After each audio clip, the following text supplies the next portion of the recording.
Hi everyone, so this will be me solving Physics Attack SP025. So I'll be setting myself a time limit of 2 hours. Most probably not going to achieve it within 2 hours, but I'll be explaining each question as we go as well. So I hope you benefit from this video. So 2 hours starting right now. So let's look at the first question.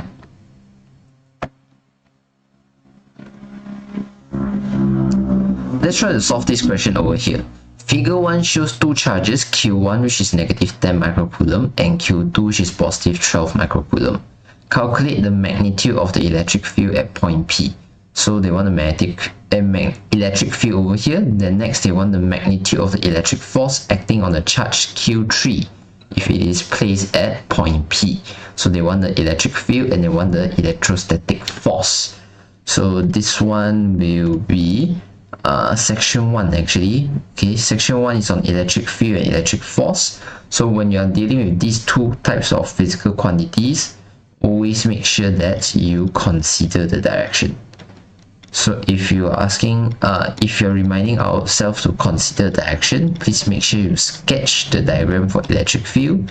Please make sure to sketch a diagram of electric force before you calculate anything, because they will help us know what is in the x-axis, what is in the y-axis, how to combine them together. Okay, so point P is our point of interest because they are interested at point P. So we want the electric field at point P. So electric field at point P is produced by Q1 and is produced by Q2. So Q1 produces its own electric field around it. So at point P there will be an electric field produced by Q1. Q2 also produces its own electric field, and at point P there's electric field produced by Q2 as well. So at point P there's an overlap of the electric field produced by both Q1 and Q2. So when we talk about electric field produced by point charges, if it's produced by a positive charge, we know that the electric field will have to point away. Okay, we have to point away from the positive charge that produces the electric field. Whereas if it's a negative charge, the electric field will have to point towards the negative charge that is producing the electric field. Okay, so here we see that Q1 is a negative charge, so its electric field will have to be pointing towards negative charge. So at point P, if you want to point towards negative charge, you have to point upwards. So this should be your E1, electric field produced by Q1. Next for Q2, Q2 is a positive charge, so positive charge, the electric field has to point away from a positive charge. At point P, how do you point away from Q2? You point to the right. So this is electric field produced by charge number 2 over here. Okay, so if you look at this diagram over here, this is the diagram showing the electric field at point P. We can see that for the x-axis, there's only one single force. There's nothing that we need to resolve over here because there's nothing at an angle. E2 is at the x-axis, E1 is at the y-axis, E1 is at the y-axis. So there's nothing to resolve over here. Sum of EX is just positive E2. Why positive? Because it's pointing to the right. If it's pointing to the left, then it's negative. Okay, so this is sum of EX. How about sum of EY? So EY, if you look at the y-axis, there's only E1 only. So this will be positive E1 because it's pointing upwards. Okay, so here you can positive, you can K. Then E2 will be Q2 over R. Okay, so Q2 is this charge really. Then R2, where is R2? Between 2 and P. So this is 8 cm. Okay, so I write it as R2P square. Distance between Q2 and P square. Okay, for EY it will be positive K and the charge will be Q1 and the distance will be R1P square. Okay, so positive. Okay, so here's my substitution. 9 times 10 to the power of 9. Q2 over here, we know the charge is positive 12 microcoulomb, but since we modulus it, we should not include the sign in our substitution. So R2P squared between 2 and P The distance is 8 cm. They convert to 0.08 square to get our answer for sum of EX. Next, for sum of EY, we can do it a similar thing. Just that this one is Q1. So Q1 is negative 10, but we should not substitute in the negative because we have already modulus out the sign rate. D R1P, distance between 1 and P, the distance here is 7 cm, so 0.07 square. Okay, so let's calculate.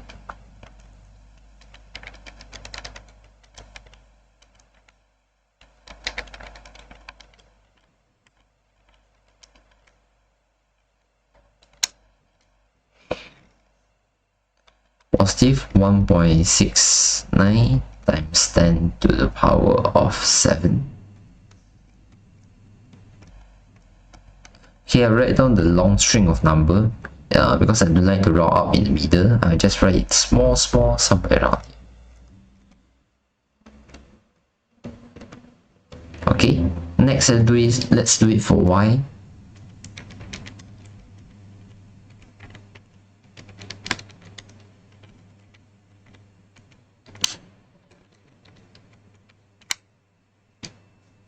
I have positive 1.84 times 10 to the power of 7 as well. Okay, so right now I have my sum of EX, I have my sum of EY. What I need to do is combine them together. Combine using what? I'm going to combine using Pythagoras theorem. So E is equals to sum of EX square plus sum of EY square.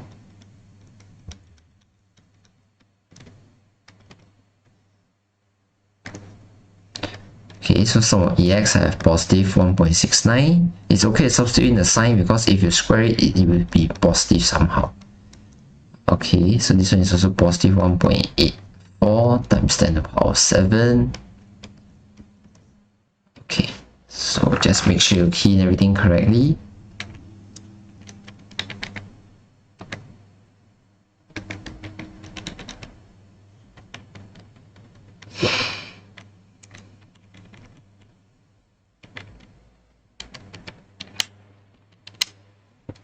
And then you get 2.49 times 10 to the power of 7.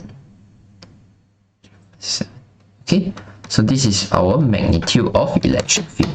Okay, so over here, right, you will be having an electric field, and the electric field has a magnitude of 2.49 times 10 to the power of 7.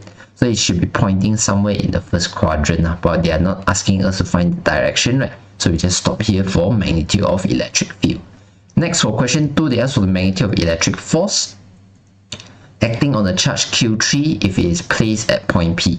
So right now what happened is you're going to place a charge over here at point P, and this charge is positively charged, and the value of it is positive 4 microcoulomb. So what happened is when this charge is placed at this position, this charge will interact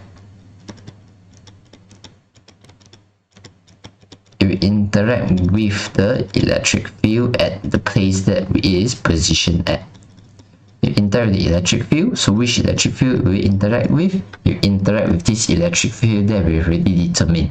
Because this electric field is the electric field at point P, right? So if you place something at point P, that charge will interact with the electric field at that position itself. So the electric field at that position itself, we already calculated it.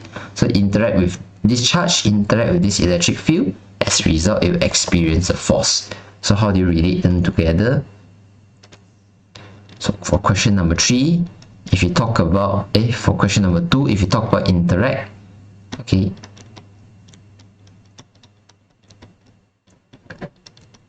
you can think of it like this. We have an electric field at a certain position, then we have a charge interacting with the electric field. Okay, this is a charge interacting, this is the electric field that it is interacting with. As a result of the interaction, the charge experiences a force. Okay, so this is how you can write it. If you want it to be pedantic, you can write sum of E and sum of F. That is fine as well. because sum of E, you want to keep it consistent with the symbol for question 1, right? You can write sum of E over here, then from here get your sum of F. Okay, so let's do substitution. 2.49 times 10 to the power of 7 is equals to modulus of Q3. Q3 is 4 micro. We don't include the sign because we modulus it. Then you get a sum of F. Okay, some might be curious why there's a modulus for your charge over here. Because sum of E here is the magnitude of electric field. Sum of F here is the magnitude of electric force. Both electric field and electric force, they are vector. So, but if you're talking about the magnitude of vector, a magnitude of vector does not carry any direction information. So it has to be always positive because the sign is representing direction actually for a vector. Okay, so if we don't want to include the direction inside our value, the value will always have to be positive. So if sum of E is positive, sum of F is positive, because they are both magnitude of vector, we know that the Q over here, we don't want our sign to affect our calculation. We don't want suddenly a negative charge cause it to be a negative value for sum of F. So in order to make sure sum of E and sum of F are both positive, we have to make sure Q3 over here, we positive it as well. So we modulus it in order to keep the charge to be positive. Okay, so it's just mathematical things just to make sure that sum of E and sum of F are both positive. Okay, so if you calculate it, you get your sum of F to be equal to 99.77 Newton. Okay, so this is the way to determine the magnitude of electrostatic force, just a simple calculation interact. But if you choose to do it the traditional way, okay, you can analyze pair by pair as usual. So what you can do is you can, okay, maybe remove this, or you can analyze pair by pair as in, okay, let's see, Q1 and Q3, one negative charge, one positive charge, so they are opposite charges, they should attract. So this one is F by 3 on 1, this one is F by 1 on 3. Then move on, you talk about Q2 and Q3. Q2 and Q3, they are both like charges because both of them positive charge, so they should repel. So you have one over here, you have one over here. So it's F32. This one is F23. Okay, then afterwards you find F13. Afterwards you find F23. Afterwards you do Pythagoras theorem to combine them together. Only you get your sum of F. If you want to do it that way, that is fine as well, but the process will be very, very long. But actually we have a shorter solution just by doing the interact equation. Okay, but doing this way is still valid, you still get your answer, but I don't think it's worth the time. Just use interact, you get your answer immediately. Okay, so that's it for question 1A. Let's move on.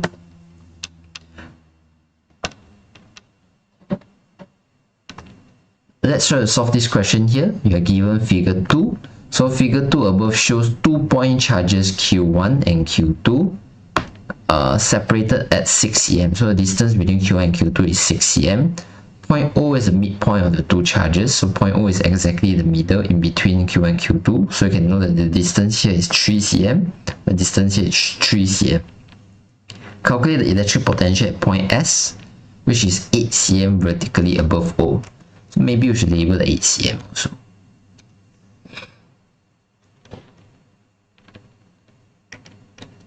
It's 0.08 meter. The distance between Q1 and O over here, we're going to label it as 0.03 meter. Okay, so they want us to know the electric potential at point S. So the electric potential at point S, how do we determine electric potential? As usual, electric potential is section 2. So section 2, when we talk about electric potential, we talk about electric potential energy, we talk about work done. Those are scalar value. So when we talk about scalar value, there's no need to consider direction. You don't need to draw arrow anymore. But usually when we talk about electric potential, I will highly suggest you to sketch spring connecting all the charges in the diagram over here. We connect them with springs to the position of interest. In this case, we are interested with position S, their electric potential. So we connect all charges to point S.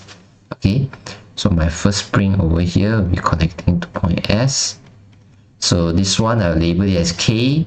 Which charge is involved? Q1. What's the length of the spring? The distance between Q1 and S. Okay, so this is my first spring. Next, I have another charge here as well, so I'm going to draw spring connecting them to the point of interest, which is S. This time, charge involved is Q2. Distance between them is R2S. So what do we need to do to find electric potential? Sum out the electric potential due to each of these spring over here. Okay, so your V at point S is equals to K Q1 over R1S, and you have K Q2 over R2S. Okay, so we can factorize out the K right now. So you have Q1 over R1S plus Q2 over R2S. Okay, so substitution, 9.0 times 10 to the power of 9. Q1 is negative 1.2 micro. We have to include the sign because we are not modulusing the charge. R1S, distance between 1 and S.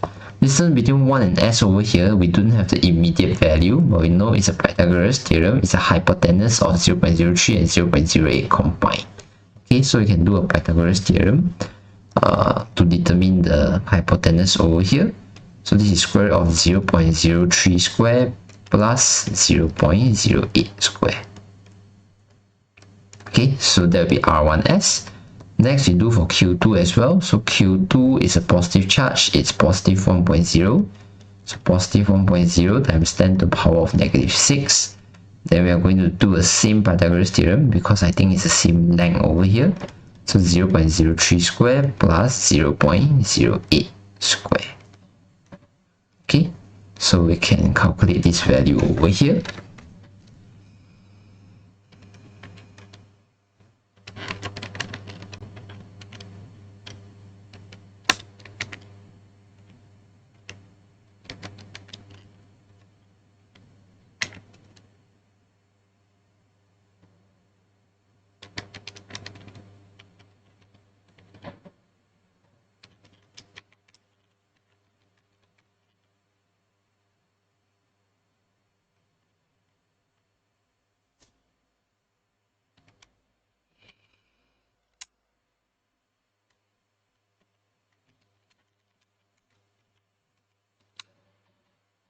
Okay, so what I get here is negative 2.11 times 10 to the power of 4 volt. Okay, let me double check the answer.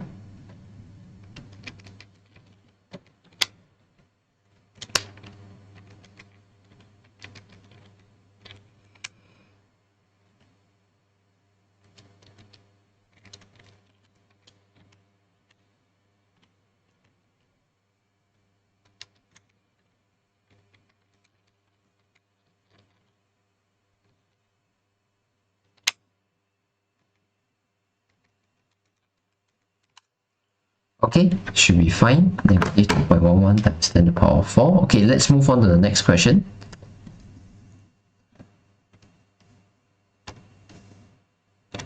Let's try to solve this question here. Two parallel oppositely charged plates are 30 cm apart. So distance between two parallel plates 30 cm apart, and the two parallel plates are oppositely charged. The potential difference between these plates is 36 volts. So you set a potential difference of 36 volts across the two plates. Calculate electric field strength. Okay, so this is typical uniform electric field question. So to sketch to get the idea. So let's say today you have a parallel plate. So right now you're positioning it in the way that the distance between them is 30 cm apart. So 0.30 meter. And you set a potential difference of 36 volt across it. Okay, so what happened inside here will be if let's say up here this is a positive plate, if down here is a negative plate, then what will happen is there will be an electric field being produced in between the two plates. So in this case, it should be pointing from positive to negative. So this is the kind of electric field that should be produced in between the two plates, and this electric field here is uniform. This is a uniform electric field, and uniform electric field, you can determine the magnitude of this uniform electric field through the equation of E is equals to delta V over D. So this is the theory behind it. So every time you hear of parallel plates, remember besides capacitor, okay, if you're in chapter 1, you hear about parallel plates, immediately you should think of uniform electric field. So right now I believe you're being given with delta V and D. Delta V is the potential difference, which is 36 volt. Distance between the potential difference is 0.30. So from here you'll be getting your electric field to be equals to 120. Okay, you can write Newton per Coulomb, you can write voltmeter, both should be fine. Okay, so this will be your electric field strength between the plates over here. Next, let's try to solve this question here. A power supply of 12 volt, so this is a 12 volt power supply, which is connected to 3 capacitors. So you have 3 capacitors, this one is parallelly connected, and then afterwards you can combine in series. A resistor, 2000 ohm, and the switch is shown in figure 3 below. So there's a switch over here. When the switch S is closed, you are going to close this circuit over here. Find the time constant for the charging circuit. So time constant, we have the resistance, we have the capacitance. We can just do tau is equals to RC. Okay. The maximum charge stored in the 1800 microfarad capacitor. So later they want us to know what is the maximum Q over here. Then next you find the time taken for the charge to start to drop by 40% of the initial charge. Drop by 40% means that you are left with 60%. So later we have to be very careful when we do our substitution. Okay, so what kind of situation do we have here? If you have more than one capacitor, this is capacitor in series and parallel. So you have to do a combine maybe to find the effective capacitance. Then you have to reverse it to find the charge stored in this particular capacitor. Okay, so let's do combine first. Let's start with this capacitor, then afterwards you have one capacitor up, one capacitor down. So for this situation, I'll call this to be C1 maybe. C1 is equals to 1800 microfarad. I'll call this to be C2. C2 is 300 microfarad. I'll call this to be C3. C3 is 300 microfarad as well.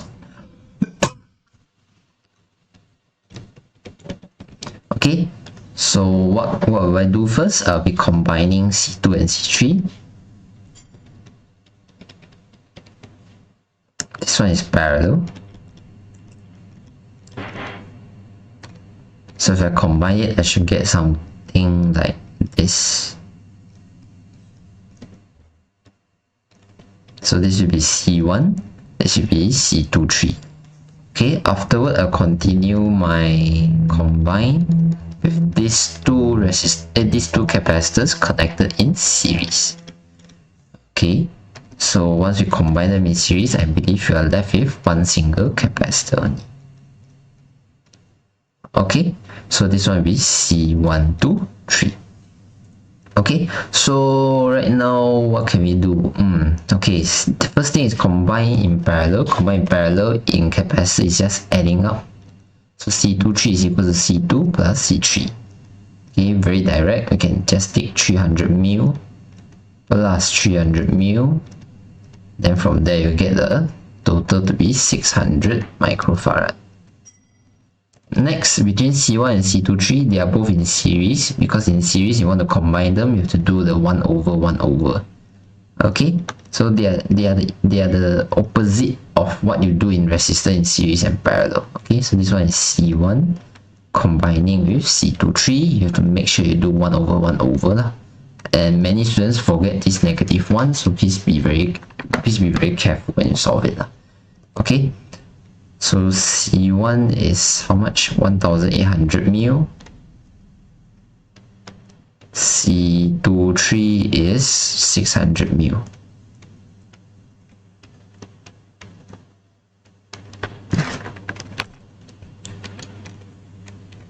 Okay.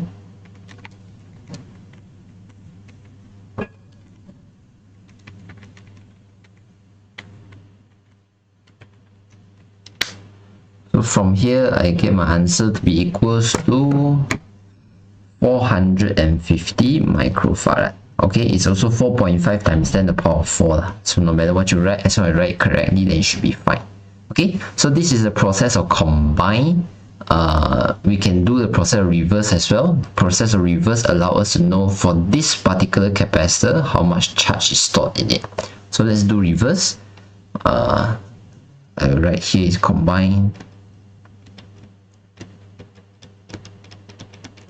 Here it will be reverse.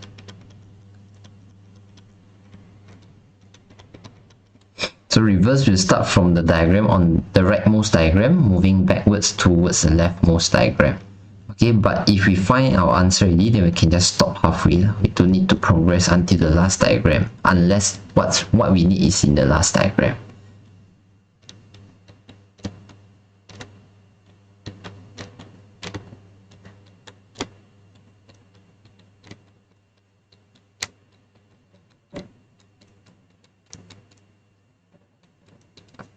Okay, so this is C123, this is C1, this is C23, this is C1, this is C2, this is C3. Okay, so C1 is C23, they are in parallel. Okay, so what am I doing? Okay, so you write down C123, you know the value is 450 microfarad first. Then you know that V123 maximum will be equals to 12 volt. Okay, the idea over here is, okay, it's a long explanation. So when we start the charging process, all of this capacitor here will start with no charges at all, because initially all the capacitor here are uncharged. So we know that the equation is V of the battery or V of the source is always equals to V of the capacitor plus V of the resistor. Okay, so initially at time is equal to 0. What happened is V battery is still V battery, is still 12 volt, it doesn't change. But initially all the capacitor are uncharged. So initially VC is equal to 0. So if VC is equal to 0, then VR here will be equals to V battery. So that means by VR will be at maximum value at that moment when you start charging. But as the charging process happens, the V battery doesn't change, it remains constant, but the V across the capacitor will slowly increase because you have charge accumulated in the capacitor, right? So you will see your VC to be slowly increasing, whereas your VR max will go from maximum to slowly decreasing. So at some point in infinity, after you finish do your charging, if you see a V battery is still V battery. Okay, but right now VC has already been fully charged. After a long time later, VC is fully charged, so it's VC maximum, then plus 0 over here. Okay, so VC maximum is actually maximum charge stored, so it is equivalent to Q max. So Q max divided by C. C is not changing, the capacitance does not change during the charging process. So you can see that Q max can be obtained by taking V battery divided by C. So this is what we are going to do. We know that Q123, if you ask for maximum, will be equals to C123 multiplied by V123, which is equivalent to this equation over here.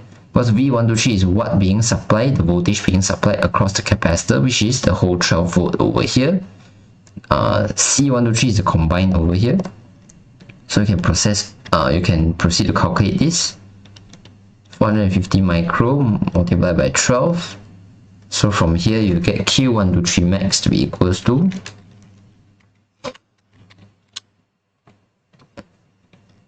5.4 times 10 to the power of -3 coulomb. So this is the amount of charge accumulated across C123. But what I'm interested is the charge stored in 1800 microfarad capacitor. So not C123, but C1. Okay, so from C123 to C1 and C23, this process here, we can recall that it is combination of series. So when we talk about series in capacitor, right, series, the charge should be the same, Q should be equal, but the V should be plus. Whereas of parallel, if you talk about capacitor, it's the other way around, the V should be equal, but the Q should be plus. So in this case, the voltage across these two should be the charge across these two capacitors should be the same. Charge stored in these two capacitors should be the same. So we can say Q1 will be equals to Q23 will be equals to Q123, and it should be equals to Q123 max over here, 5.4 times 10 to the power of -3 coulomb. Whereas V1 will be added up with V23 to form V123, and V123 should be equals to 12 volt. So now that we know this already, we actually have obtained our answer for question number 2, because there's a charge stored in 1800 microfarad capacitor. 1800 microfarad capacitor is C1. So when we talk about maximum charge, this is Q1. We are asking for Q1. So Q1 is over here. So this is actually the answer for number 2. Okay. So this is answer for number 2, but answer for number 1 is still not solved yet. The time constant for the charging circuit actually it can be easily solved over here. You can just write tau is equals to R C123. Okay, we know that the R is 2000 ohm, so 2000. C123 is 450 micro. So from here you can get your tau to be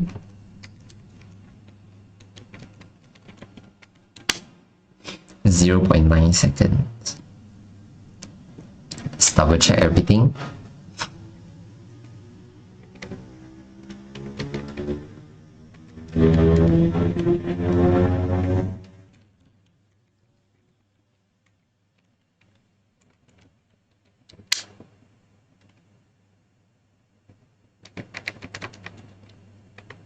Okay, so tau is 0.9 second. Okay, last question, number 3 over here. I'll use this small space over here. The time taken for the charge store to drop by 40% of its initial charges. Drop means by this is a process of discharging.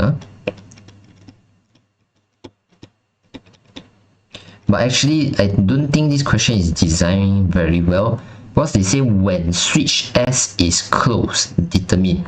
If you look at this circuit over here, there's a battery over here. So if you close this circuit, what happens is these 3 capacitors will be charging. It is not a discharging process, it is a charging process. So I believe if you already set up a situation which is a charging situation, the question that you ask should be a charging question. But here they say to drop by 40% of its initial charges. So it means by initially it's already fully charged. Then from there you drop by 40%, you're left with 60% in the capacitor. So this is a discharging process being asked in the charging situation. So I think it's actually quite confusing to set up a question like this, but no matter what, when you face a question, you have to read it carefully. You have to determine whether it's charging or discharging. In this case, because it's dropping and it's charge dropping, so in this case it's a clear indication that they're asking for a discharging kind of circuit. So for discharging, we know that the charge should be changing based on this equation. Q is equal to Q naught e to the power of negative t over tau. So when you substitute in your Q, which is the charge right now, the charge right now already dropped by 40%. So what's left in the capacitor is only 60%. So 0.6 Q naught. Q naught e to the power negative. What's the time taken? So your t, you leave it at t, your tau, you put it at 0.9. So if you calculate time, you see that it is 0.46 seconds. So that's the amount of time taken for the charge inside the capacitor to drop until it is left with 60% of its initial value. Okay, so it's a fairly direct question, but you have to read the sentence carefully to determine whether it's a charging process or a discharging process. Okay, so let me write, this is question 1. Question 1 is from here until the end, then finding tau. Question 2 will be everything here, so maybe I'll remove. Question 2, you don't start here actually. Question 2, you start from here. The whole thing here is question 2 until you get this Q12. Q1 is equals to 5.4 times 10 to the power negative 3 coulomb. So this is answer for number 2. Number 3 is over here. Next, let's try to solve this question here. A 6 ohm ohm resistor is placed across the terminal of a 12-volt battery. So calculate the current flows through the resistor and the magnitude of charge passing through the resistor in 2 minutes. So you have your voltage, you have your resistor, asked to find current. This is a standard Ohm's law question. Not going to elaborate too much on it. So question number 1, V is equals to IR. Okay, so you have a 12-volt battery connected to a 6 ohm resistor. From here you get your current equals to 2 amp.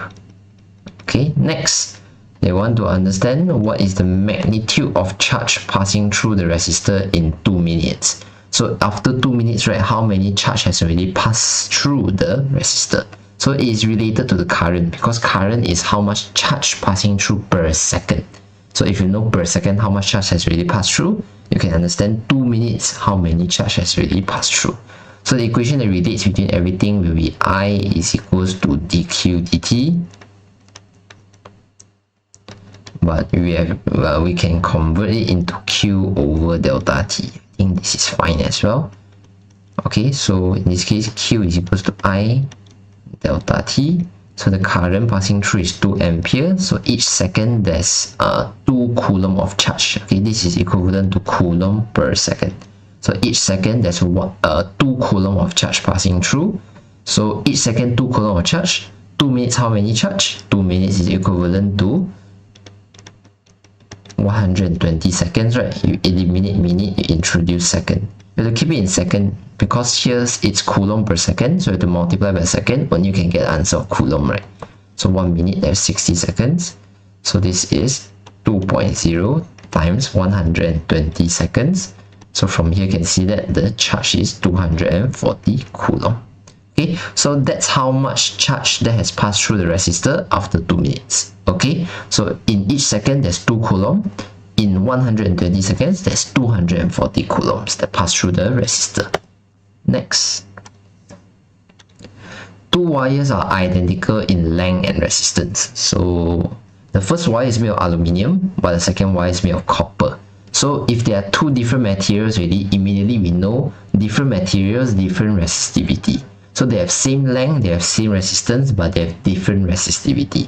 So when we talk about length, we talk about resistance, talk about resistivity, right? This we are talking about the 3 factors that affect resistance: the length, the cross-section area, and also the material. So this is, we know the relevant equation for this kind of question.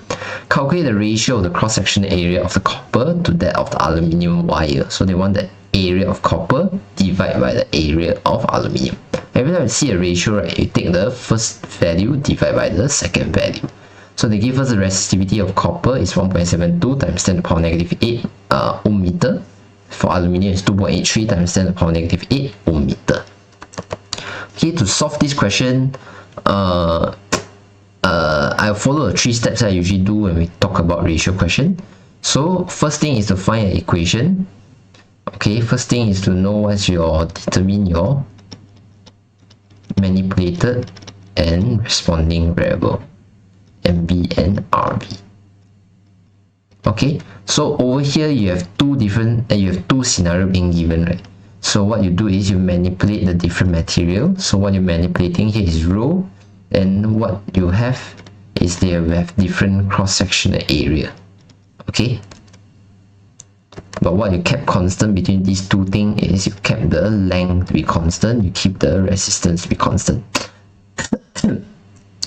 The whole thing here doesn't really make sense, because how are you going to manipulate the resistivity and result in different cross-section area? But that's not the main thing that I want to talk about. The main thing I want to talk about is what is different, what is the same, and what are we interested in. Okay, what is different here is the resistivity, because we have 2 different materials. What is kept the same is the length and the resistance of it. What we want to determine is the ratio between the area. Okay, so we can see that all this symbol over here actually lead us to a single equation, which is R is equals to rho L over A. But we have to make our area as our subject. So if you make area as our subject, you get rho L over R. Okay, next, we have to determine the relationship between the old value and the new value. not old and new lah. Okay, because technically we are not changing old to become new. We have to find the relationship between AL and CU. Okay, so what do we know? We know that the resistance for AL is equals to the resistance of CU. We know that the length of AL is equals to the length of CU. Okay, and we are asked to find the area. We are for resistivity, we know that rho AL is equals to 2.83 times 10 to the power of -8 ohm meter. For rho CU is equals to 1.72 times 10 to the power -8 ohm meter. So we have everything we have everything we need for AL and CU. We can proceed to do our ratio. So they ask for copper divided by aluminium, right? So it's CU divided by AL.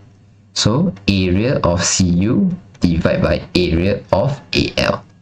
Area of CU is rho CU L CU R CU divided by AL, rho AL length AL R AL. Okay, so what can be crossed out over here? You can see they have the same length, they have the same length, they have the same resistance, right? So these two can cross out. Length cancel out, R cancel out, so we are left with rho of CU divided by rho of AL, which if we substitute, we will put in 1.72 times 10 to the power of -8 divided by 2.83 times 10 to the power of -8. So now if you find the answer,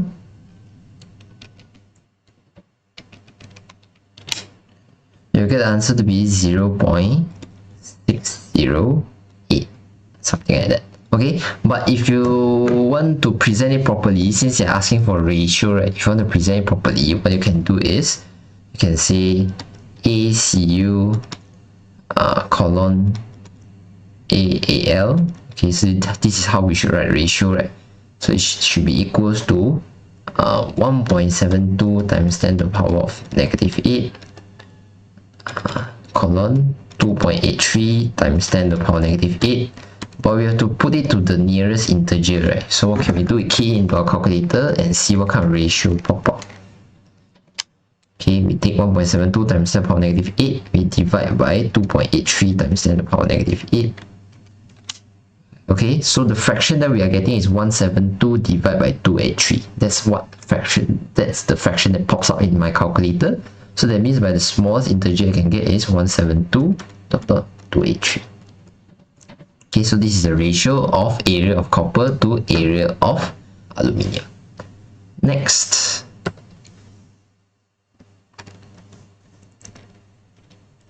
So you have a circuit being given over here. This circuit consists of resistors connected to a 12-volt battery. So you have 1 resistor, 2 resistor, 3 resistor, 4 resistor. Calculate the effective resistance of the circuit and the power dissipated by the 2 ohm resistor. So a standard series parallel question. Why do you know it's series parallel? Because there's only 1 battery. If there's 2 battery, proceed to do it using Kirchhoff. But since there's only 1 battery, we will solve it using series and parallel. So the step involved will be first, label all the resistance, make sure they have unique names. Then afterwards, you rearrange if necessary. I think in this case, it is necessary for us to redraw the circuit a little bit, so it makes more sense to us. Number 3, we will do combine, then followed by reverse. Reverse is necessary for this question because they don't just ask for effective resistance, they also ask for the power dissipated by a specific resistor, which is this particular resistor. Because they're asking for something specific over here, you have to reverse in order to get that. Okay, so let's do combine first. So I'm going to label everything. So maybe I'll label from left to right. So this one will be R1, this one will be R2, this one will be R3, this one will be R4. Okay, so I'll do my rearrangement right now to make the circuit makes more sense. So usually how do I rearrange my circuit? I start with the battery. Then from there, I walk. Okay, the first thing I'm going to reach is R4 followed by a junction. So I'm going to reach R4 followed by a junction. At the junction, I can see there's two paths available. So I'm going to break it into two paths. So at the junction, I'm going to see two paths. So the first path, you have R1 and R2 in it. And then you reach a junction. So this will be R1. This will be R2. And I'll be seeing a junction.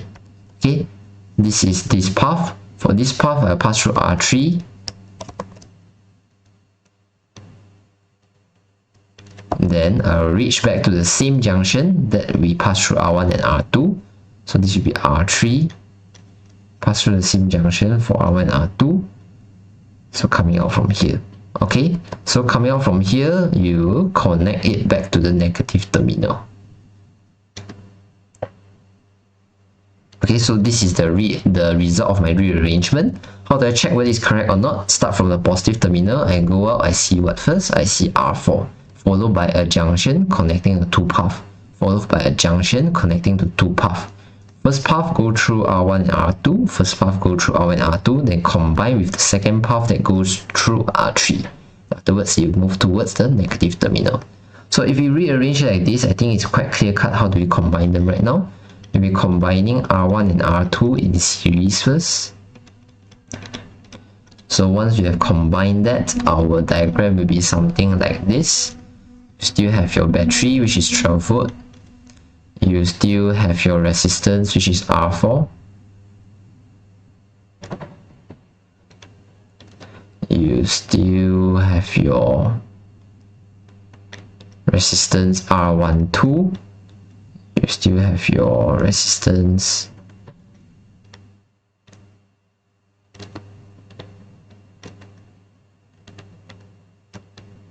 R3. Okay, so right now when you're at this stage, you can see the next step will be to combine R12 and R3. Combine them in parallel. If you combine them in parallel, your next diagram should be something like this. Still have your battery. Coming out, you still have R4. After R4, we still have R1 to 3.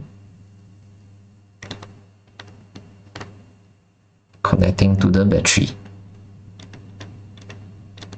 Then lastly, you have your battery connected to a single resistance. And the single resistance here is R1234. Okay. So this is the combination that we're going for. So let's combine. The first one will be in series. So series is just adding up for resistor is just adding up. So R12 will be equals to R1 plus R2. So R1 is how much? R1 is 10 ohm. R2 is how much? R2 is 6 ohm. So combine them, you get 16 ohm. Okay, next R12 and R3, they're in parallel. So you need to do 1 over 1 over. So R123 is equals to 1 over R12 plus 1 over R3. Negative 1. So you get 1 over 16 plus 1 over R3 is how much? R3 is also 16. Negative 1. So what you get is 8 ohm. Okay, continue. R123 and R4, they are in series. Maybe I should label them.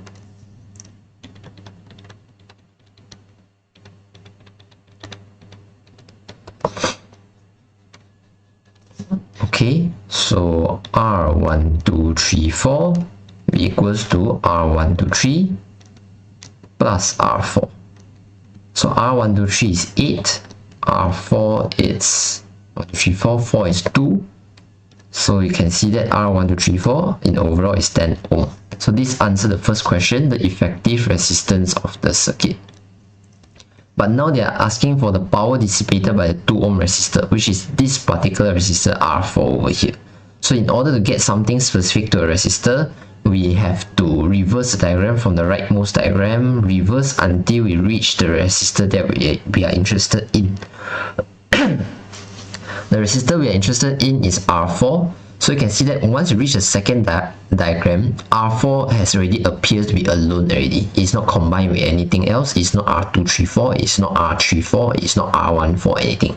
It is standing alone as R4 already. So that means that when you reach this diagram, right, actually we are done already. Okay, let's say if you want to find R3, then you probably need to reverse until this particular diagram, because now R3 will be standalone. But if you're interested in R1 or R2, you cannot reverse until here. You have to proceed to reverse further until you get R1 or R2 being standalone. So it depends on what you want. You can see which step should you reverse until. In this case, we want 2 ohm, 2 is R4. So R4 will be standing alone in this second last diagram. So you only need to reverse until this particular diagram. Okay, so let's do reverse right now.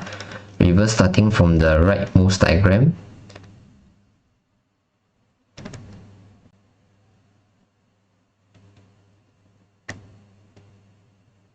Okay, so this will be R1234.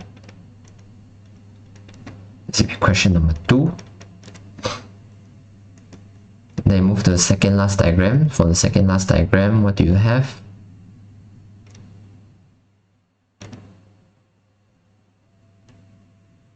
You have R4.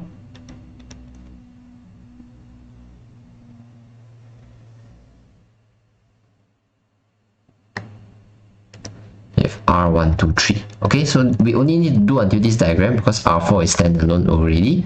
So what do you know? You know that R1234 is equals to 10 ohm. Okay, every single diagram, our objective is to determine the voltage and the current. So we know that the voltage over here is 12 volts, so that is V1234, because the battery will supply the voltage to R1234, so the V1234 is 12 volt. So if we have V, we have R, we can find I1234, we can determine it using Ohm's law, so it's V1234 divided by R1234. Always make sure when you're doing reverse, if you want to use your Ohm's law, you have to make sure that the subscript is consistent. If this is 1234, V will have to be 1234, R will have to be 1234. Unless it's consistent, only you can start to substitute. If it's not consistent, that means the equation is wrong already. Okay, so V1234 divided by R1234. So V1234 is 12, R1234 is 10, so you can get the current to be 1.2 ampere at this moment. Alright, okay, yes, okay, so next we move on to this diagram over here. This diagram here, R123 and R4, they were previously combined in series. So what do we know? If it's series, is the current that is the same, but it's the voltage that is summed up. For parallel, it is the voltage that is equals, but it is the current that is summed up. So in this case, it is series. R123 and R4 is in series, so the current should be equal.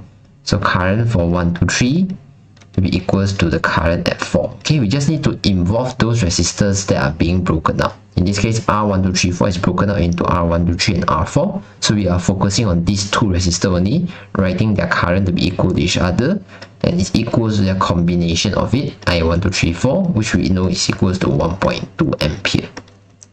Continue, we can find V123, summing up with V4, we will get V1234, which is equivalent to what you get. V1234 is 12 volt over here. Okay, so there's many ways to go from here.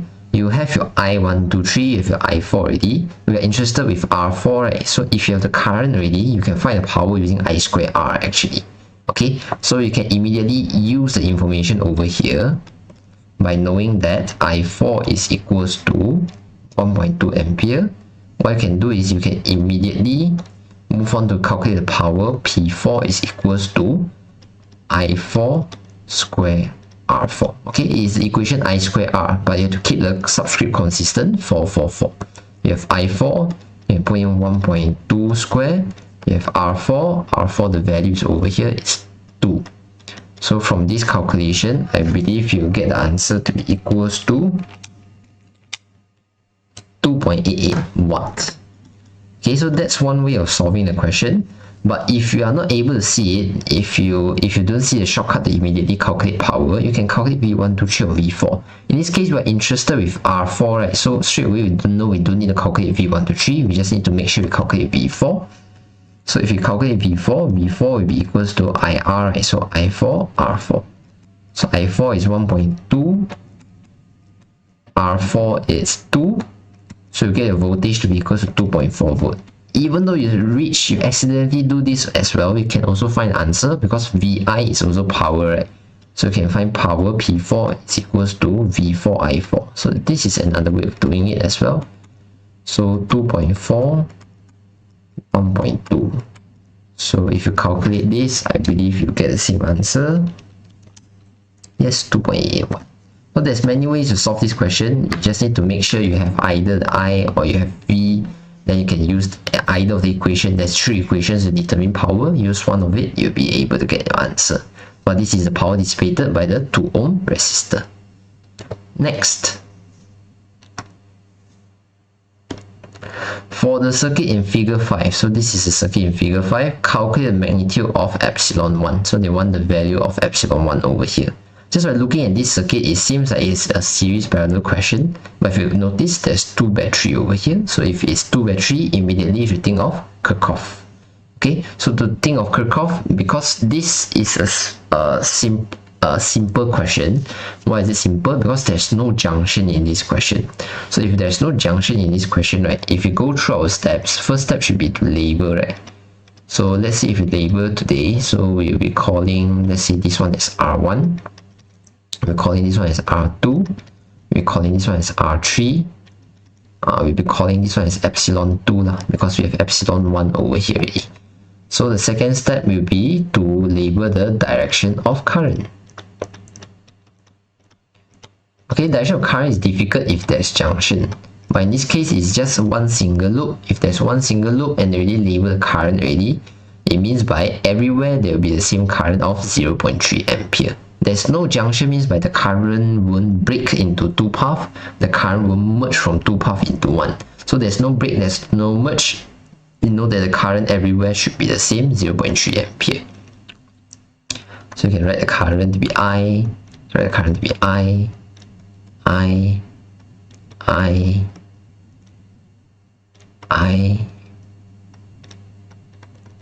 Okay, so this one I is equal to 0.3 ampere.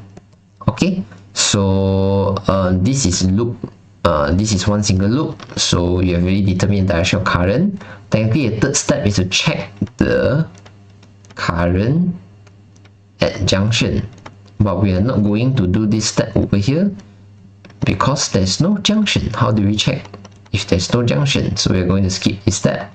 We'll proceed to do junction rule. But again, we also skip this step because again, we don't have a junction. So we will not do junction rule. So we proceed to the last step, which is to do loop rule. So there's only one single loop. So I'll decide my loop. I want it to follow the current. So I'll go this way. So I'll be doing my loop rule. Sum of V is equals to 0. So first thing I encounter is this resistance over here.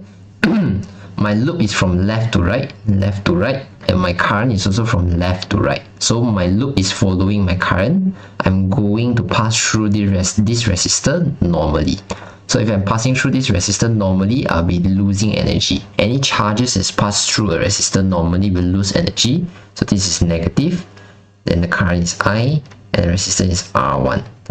Okay, continue on our journey. We will reach R2 over here. Current is from left to right again, and our loop is also from left to right. So we are losing energy. So this is negative as well. So negative IR2. Okay, continue our journey. We'll meet this battery. We're entering at the negative terminal, which is the low potential. We're exiting at the positive terminal, which is the high potential. So going from low to high, we are gaining energy. So gaining energy, this is a positive epsilon 1. Continuing our journey, we meet R3 over here. Our loop is now going from right to left, and our current is also going from right to left. So our loop is following the direction of current. In this case, we are passing through the resistor normally, we'll be losing energy. So negative IR3. Okay, continuing our journey, we meet this battery, but right now we are entering at the positive terminal, the high potential. We're exiting at the negative terminal, which is the low potential. Go from high to low, you're losing energy, so that's why this is minus epsilon 2. Then continue our journey, we reach back to the same starting point, that's why I write equals to 0. Okay, so you can start your substitution right now. Negative I is 0.3, R1 we have is 20, negative 0.3, R2 is 15, plus epsilon 1 which we don't know, minus I is 0.3, R3 is 6, minus epsilon 2 which is 15. Okay, so we can do our calculation.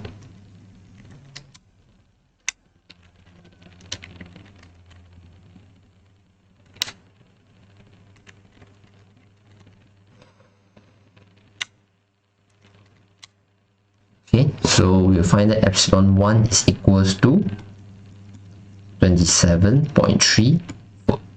Okay, so it's just a simple one loop kind of Kirchhoff, so make sure you do a loop rule properly. You'll be able to get your answer. Okay, there's many ways of doing loop rule, but this is a way that I usually follow. So I just go from one spot, I go through the whole circuit, coming back to the same spot. Then I'm going to write for each component, whether it's a gain or loss, positive or negative, and whether it's resistor IR or it's battery epsilon. Okay, so that's it for this question. Next. Question number 4a. A generator is designed to operate with a maximum EMF of 16 volts. Okay, if the generator coil has 400 turns as a cross-sectional area of 0.060 meters square. Okay, so this is a coil. We know that this coil here has 400 turns, and the cross-sectional area over here is 0.060 meters square. So what are these things? These are the shape. These are the size. Okay. So they are saying that this generator can operate with a maximum EMF of, so EMF maximum of 16 volt. Okay, determine the angular velocity of the generator in the magnetic field of 0.5 Tesla. So they say that right now there's a magnetic field over here.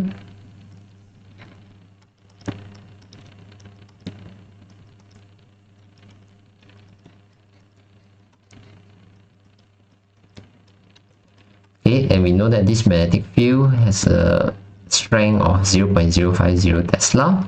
And your coil is rotating in it. So if your coil is rotating in it, I believe you can set an axis in the middle, then you can see that it is rotating like this. So your coil will be rotating something like this, and because it's rotating, it will cut through the magnetic flux, causing an induced EMF. Okay, so this is a rotating coil kind of situation. We'll solve it using rotating coil. So for question number 1, we know that this is also Faraday's law. So negative d phi over dt. So we can open it up to become d MBA omega sine MBA omega. What am I doing? Sorry. Magnetic flux linkage is MBA cos theta. Okay, but right now we know that what is constant is MBA. The thing that is changing is the angle theta. So we can leave cos theta in our differentiation bracket, but I change it to be omega t, because theta is equals to omega t. We change it to omega t. Then we can do our differentiation, negative MBA multiplied by negative sine omega t multiplied by omega. So if you combine them together, you get epsilon is equals to positive MBA omega sine omega t. But today they're asking for maximum induced EMF, right? So induced EMF maximum will be changing this sine omega t to become 1, so that you can maximize the value. So MBA omega will be our maximum induced EMF. So if maximum induced EMF is equals to MBA omega, we just need to do our substitution. We know that there's 400 turns of coil. We know that the magnetic field is 0.050 Tesla. We know that the cross-sectional area is 0.060. What you need is omega, and epsilon max is 16 volt. So it's just a substitution basically. So from here you'll be getting your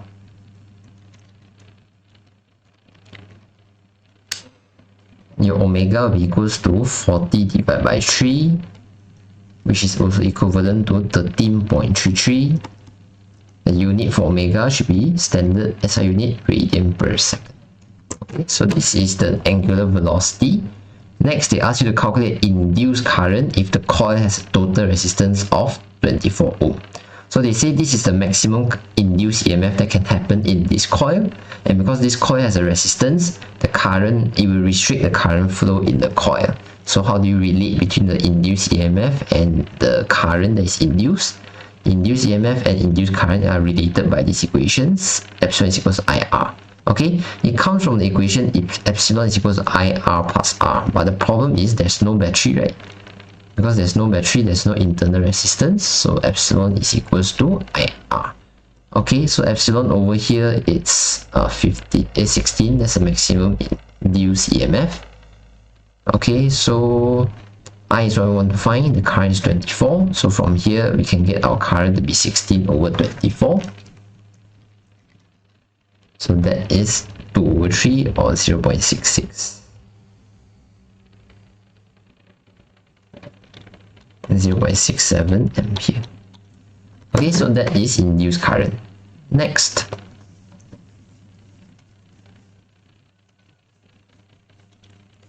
a solenoid of negligible resistance is connected to a power supply with its direction of current in and out as shown in figure 6 below. Okay, so you are connecting this solenoid, which looks like a spring over here. A solenoid is basically a spring, but it's made of conductor, so current can flow in it. And we are going to connect it to a power supply. Okay, I'm just roughly drawing it. Not necessarily true that it's connected to a battery, but for now we know that this is the positive terminal is on the right hand side, because that's where the current flow in, flow out, something like that. Okay. So, but this battery over here or this power supply over here is variable. So maybe we can increase the voltage to increase the current flow inside. Okay. So by using Lenz's law, error in spelling, Lenz's law, explain how the direction of the induced current can be determined if the current in the solenoid is increasing. So that means by you are increasing the voltage over here in order to increase the current over here. So when you increase the current over here, there's a change of current.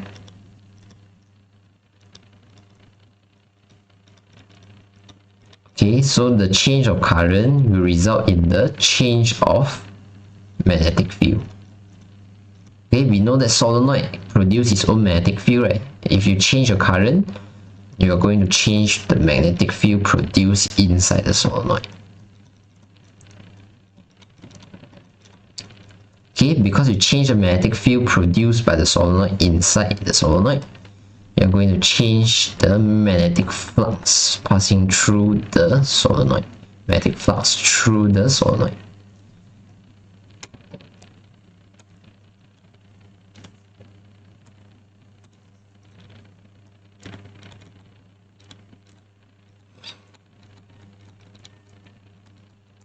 Okay, so we know from Faraday's law that any change of magnetic flux will result in us having an induced EMF.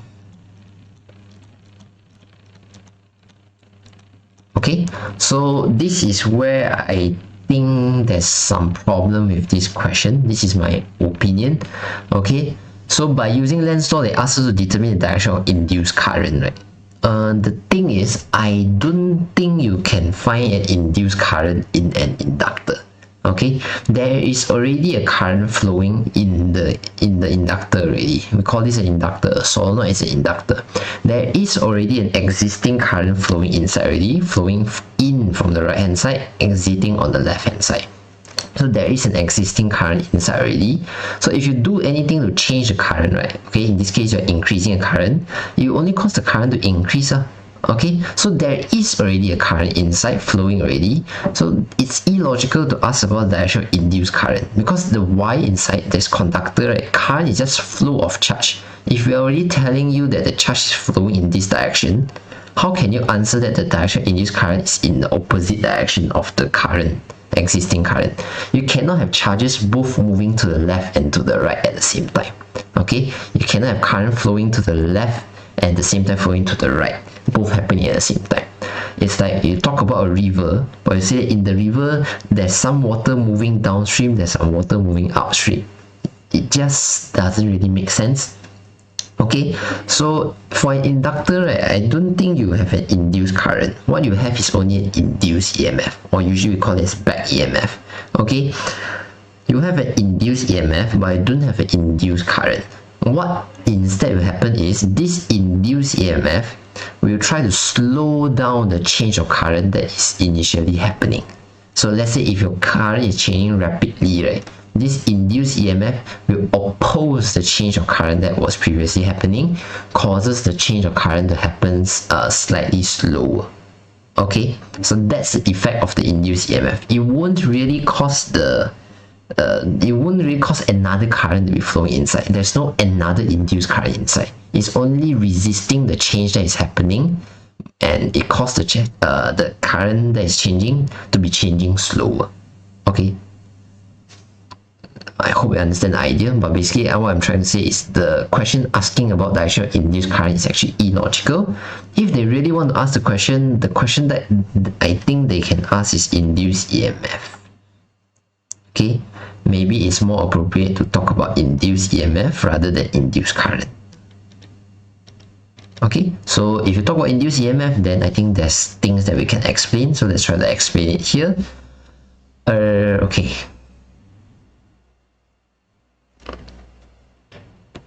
How should I write? I'm always weak in explaining things. According to Lenz's law,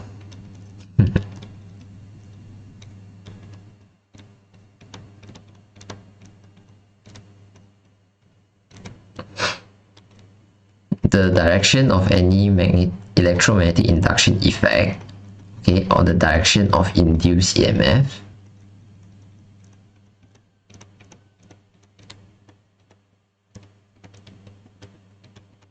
should be in the direction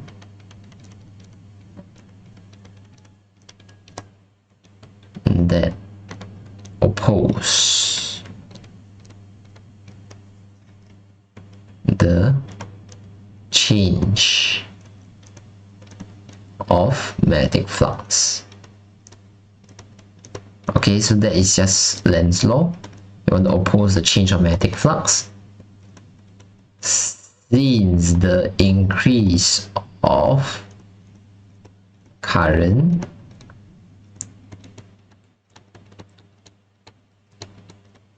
causes the magnetic flux through the solenoid to increase.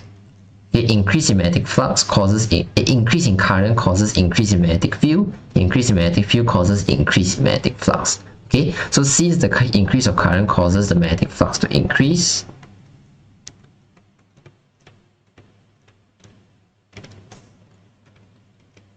the induced EMF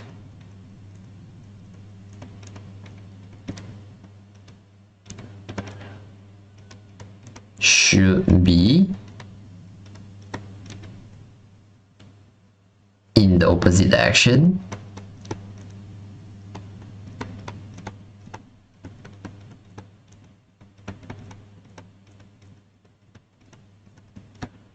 to the current flowing in the solenoid.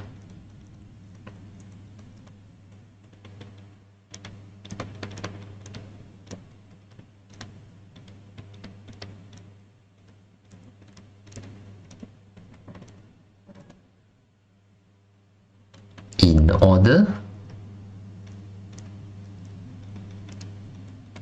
to oppose the increase of magnetic flux.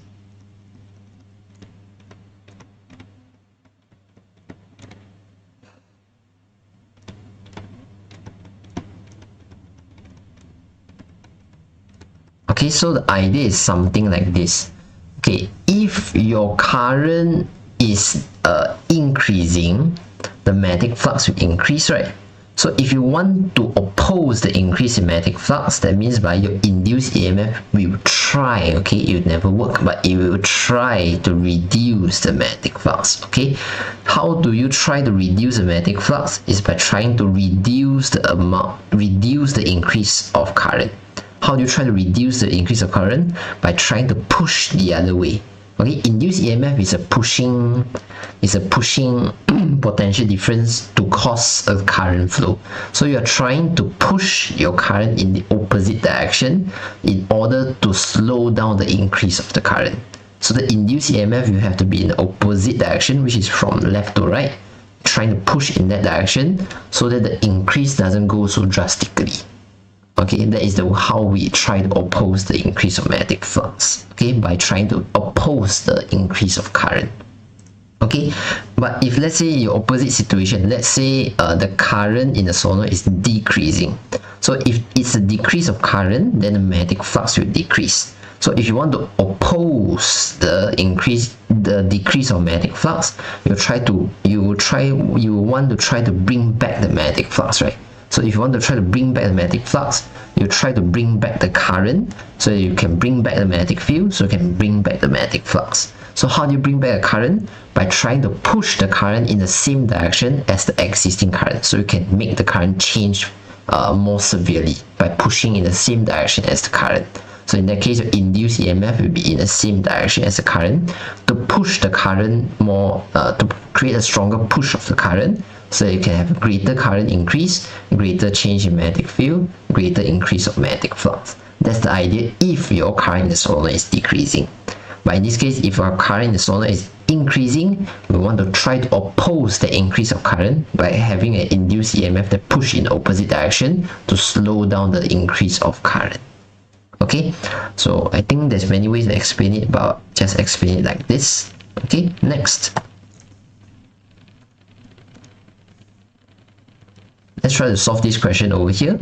P and Q are adjacent coaxial coils with number of turns of coils P and Q. They are 3000 and 7000 respectively. They're adjacent means by they are side by side. Coaxial means by they share the same axis. So if I'd like to sketch a situation, right? Maybe I can draw a common axis. This is my common axis, and I have one coil.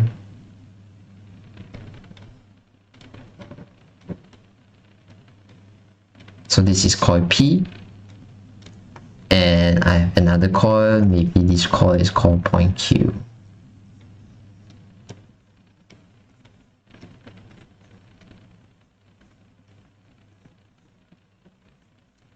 Okay, so they are sharing the same axis. Okay, so number of turns of coil P is 3000. Number of turns of coil Q, number of turns of coil Q, and Q should be equal to N 7000. Okay, each turn of coil P produce a flux of this much. So this is coil P. Each turn, how much flux? Each turn, how much flux can be represented by flux P is equals to 9.25 times 10 to the power of -5 Weber. Okay, when the current of 4.2 ampere flows through it. So flow through which coil? Each turn produce this much flux when the current flows through it. So which coil is having current? It's coil P that is having current. So we can write IP is equals to 4.2 ampere. Okay, calculate the self-inductance and the energy stored in coil P. So they're asking us to ignore Q first, just consider P only. So this is considered self, so self-inductance. That's why we're looking for L. Okay, for this situation here, we are given with the magnetic flux already. If you're given a magnetic flux, we know that we should stick to the general equation to find inductance. We are not given any radius, we are not given any cross-sectional area, so we will not be using a specific equation for coil. We will be using a general equation for self-inductance, which is N phi over I.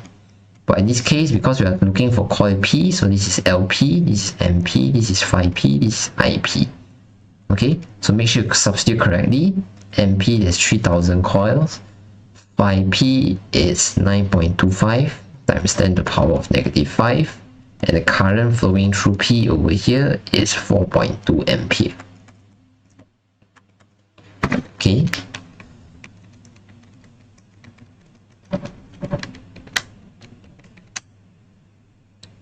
So you get 0.066 unit for self-inductance is Henry.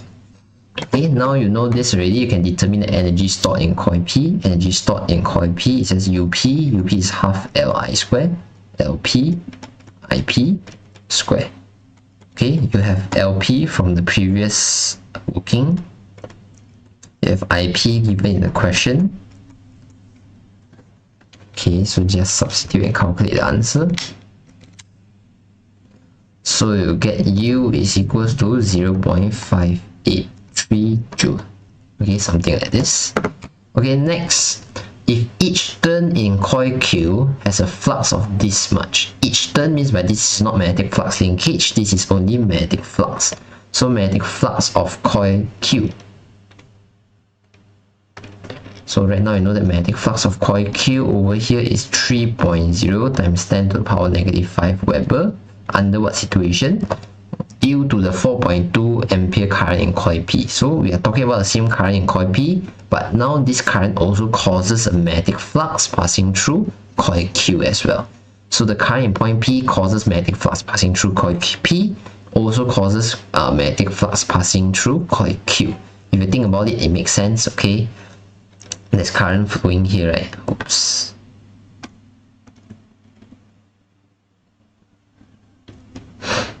Okay, what you have here is current flowing. So if your current flowing, you create a magnetic field for a coil, right? Okay, so there will be magnetic field produced by coil P over here. Okay, so this magnetic field produced by coil P also will pass through coil Q as well. So there's magnetic field passing through coil Q, that's why there's magnetic flux for coil Q. There's magnetic field produced by coil P passing through coil P, so there's magnetic flux for coil P as well. Okay, so right now they're asking for mutual inductance of the coil. So you have two coils over here, you're asked to find the mutual inductance. So you can choose to use the specific equation, but again we don't know the area, we don't know the length, everything, we don't have the shape and size, so we cannot use the specific equation. To determine the mutual inductance, we stick with the general equation, which is M is equals to, there's two ways of writing, it's either MP phi P over IQ, or is equals to NQ phi Q over IP. But in this case, I'll be using the one with IP, so I'll be removing this one. I'll be sticking to this equation, NQ phi Q over IP. Why do I choose this particular setup? It's because my current is indeed flowing in IP. There's no current flowing in IQ, okay? So IP is the one that's current, so we'll be sticking to this equation. So NQ is 7000, phi Q is 3.0 times 10 to the power of -5. So that's N phi divided by current. Current over here is 4.2 ampere.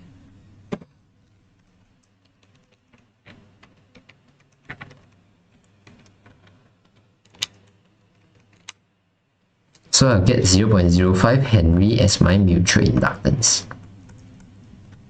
0.05.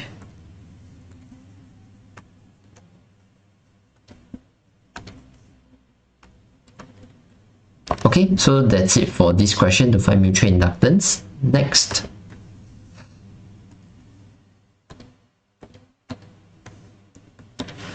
A 1 kilo ohm resistor and a 150 microhenry inductor are connected in series with an alternating source. Alternating source means that we are talking about AC over here, and is given by the equation below. So this is the equation for our RL circuit.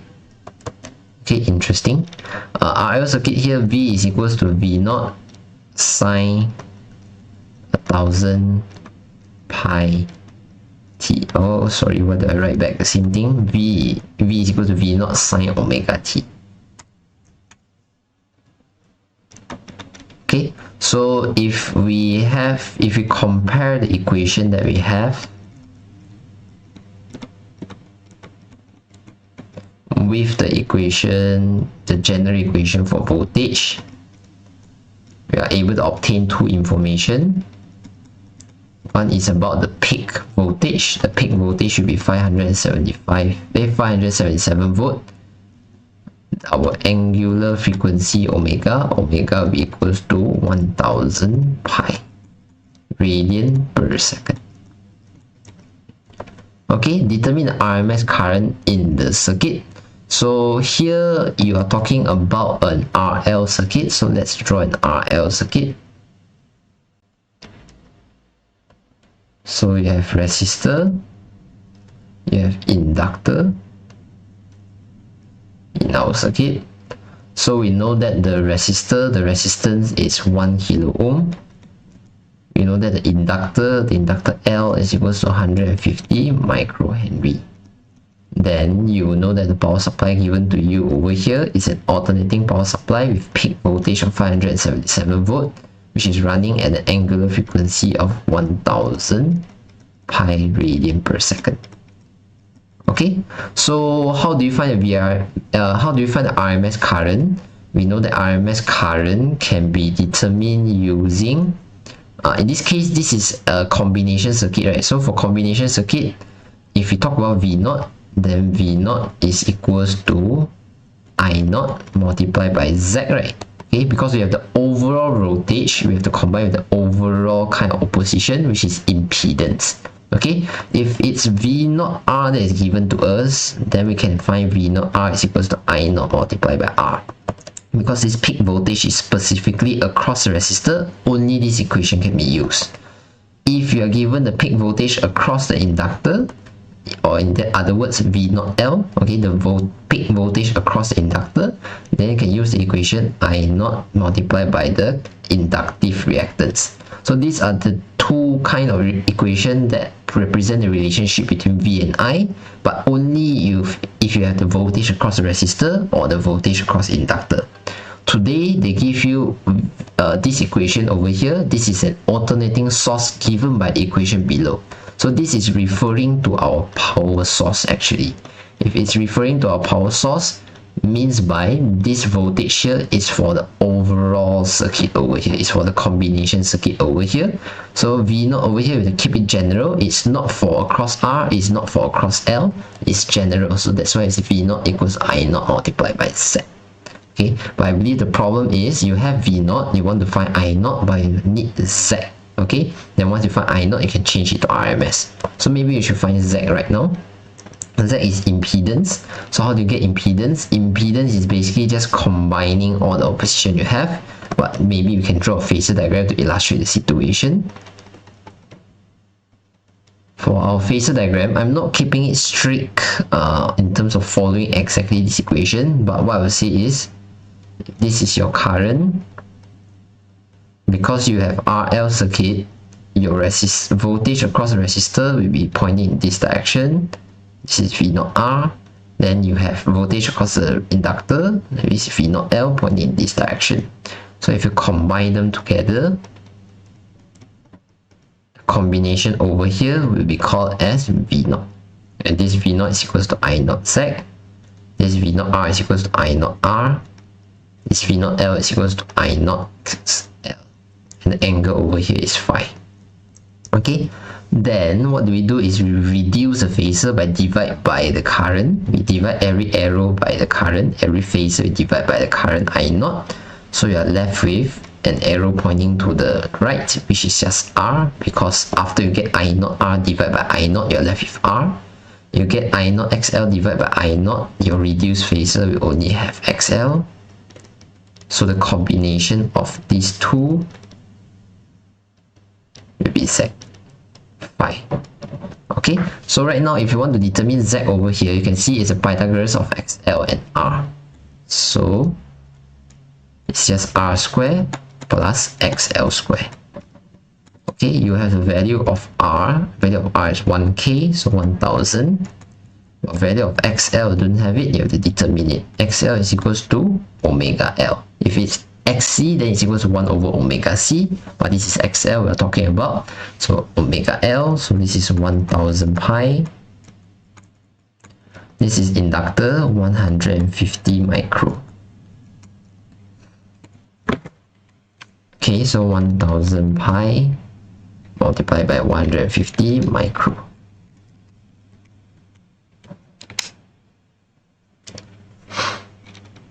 Okay, so this will be 3 pi over 20, and the unit is ohm. We leave it in fraction because we need to substitute it further over here.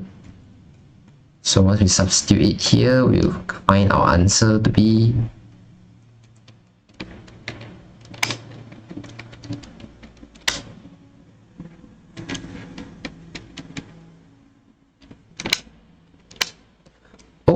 it's also 1000 as well. I think it's because the XL is too small, right? If the value of XL is too small, that's why the impedance that we get here has the same value as the resistance. Okay, so never mind, we are going to bring in this Z over here into our equation. So we have V0 is equals to 577. I0 is what you want to find. Z is 1000. So from here you get I0 is equals to 0.577 ampere. And we can continue to find IRMS actually, because IRMS is just taking I0, the peak current, divided by square root of 2. So if you get 0.577 divided by square root of 2, I believe you get the answer of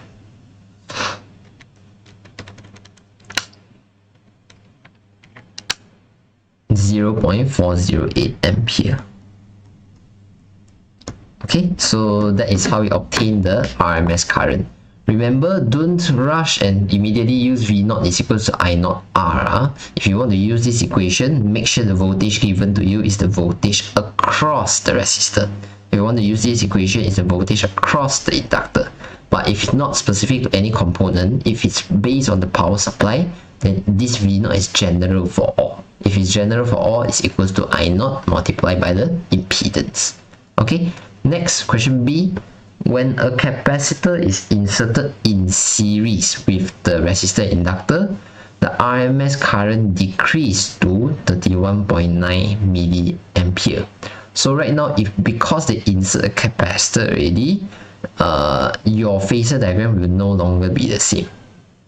Okay, so right now the new phasor diagram will be an RLC circuit, right? So there's an RLC circuit, so there will be current as usual.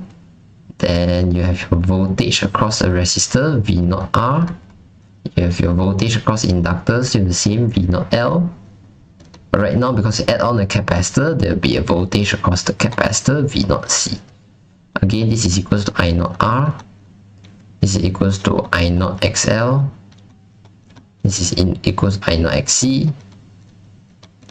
But we don't know whether the combination is in the first quadrant or the fourth quadrant. We are not sure. Okay, and the result of the combination we are actually unsure. Am I right? Yeah, I don't think we are able to make sure of it.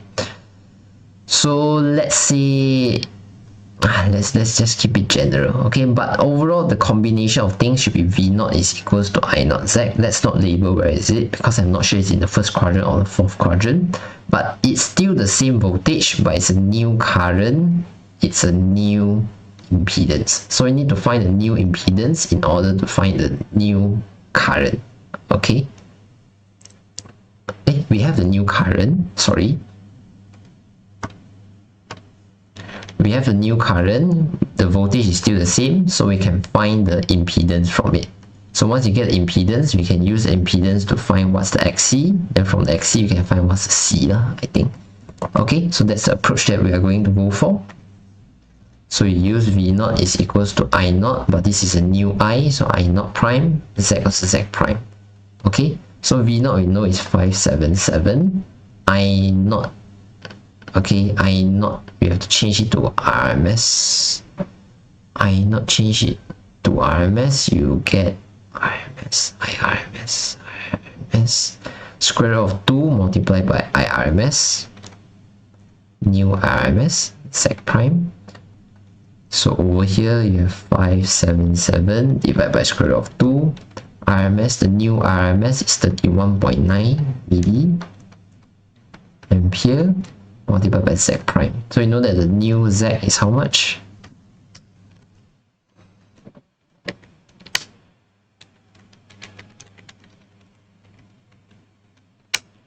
The new z is 12789.99. Okay, so maybe I'll just round out. I'll just call it as 12790 ohm. Okay, we know that this new z prime here can be obtained using the same resistance square, but this one is XL. We have the value of XL. For XC, it will be 1 over omega C. Okay, this is XC. I convert it into 1 over omega C, so I can immediately find my C over here. Okay, so this is 12790. The resistance is how much? It's 1000. It's the same resistance. XL is the same XL, so 3 pi divided by 20 minus 1 over omega C. Omega is 1000 pi multiplied by C square. Okay, so let's try to find C from here.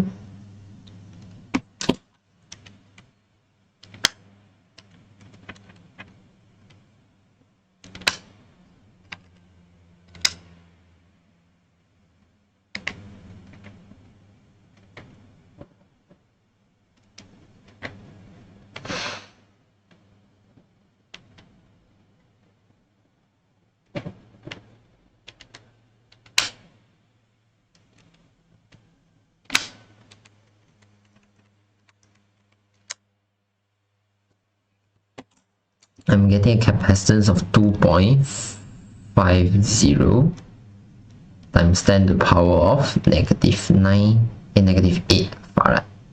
Let me double check whether the answer is correct or not.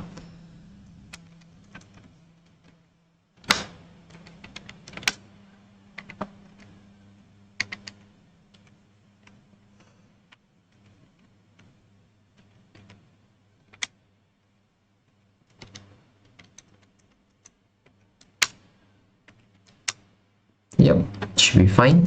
Okay, so this is my answer. My capacitance, my new capacitance is 2.50 times 10 to the power -8 farad. So that's the new capacitance.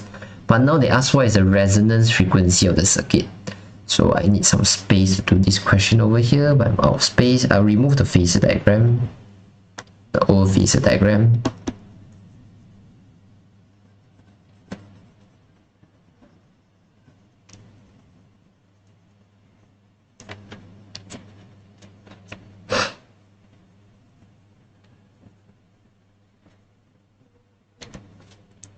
Okay, so they're talking about resonance, right? Okay, this is question 1. So they're talking about resonance. We know that resonance happen when your inductive reactance is equals to your capacitive reactance, which if we expand it, we will get 2 pi frequency. You can call it F naught. I think it's okay because F naught represents resonant frequency, 2 pi FL. This one will be 2 pi FC.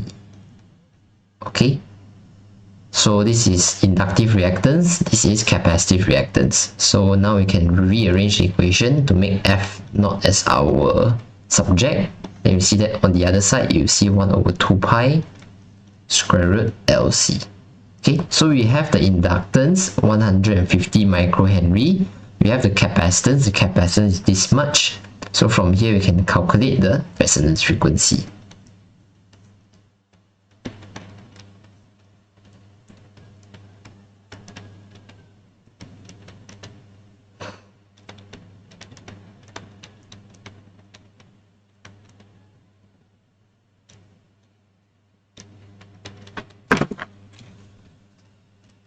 Okay, let me read.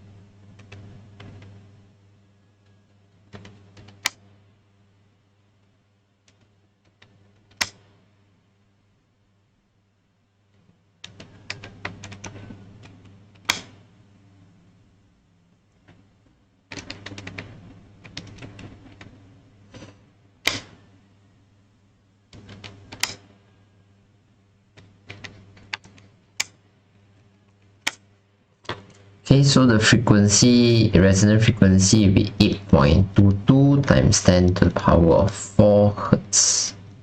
Okay, so that's the frequency required in order for the XL to be equal to XC and for resonance to occur. Okay, so let me double check my answer.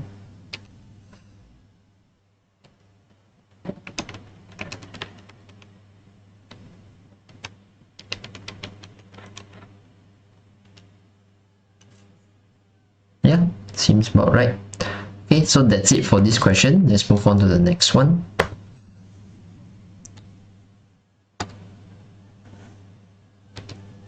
The image of a lamp is projected onto a wall 3 meters behind the object by a spherical mirror. Then it asks, if the real image is magnified 10 times, find the position of the mirror and from the lamp, find the type of mirror used and its focal length. Okay, actually quite exhausted already. I think this paper is moderately difficult. Okay, so let's try to understand the situation over here. You have your object, so let's draw it by an object.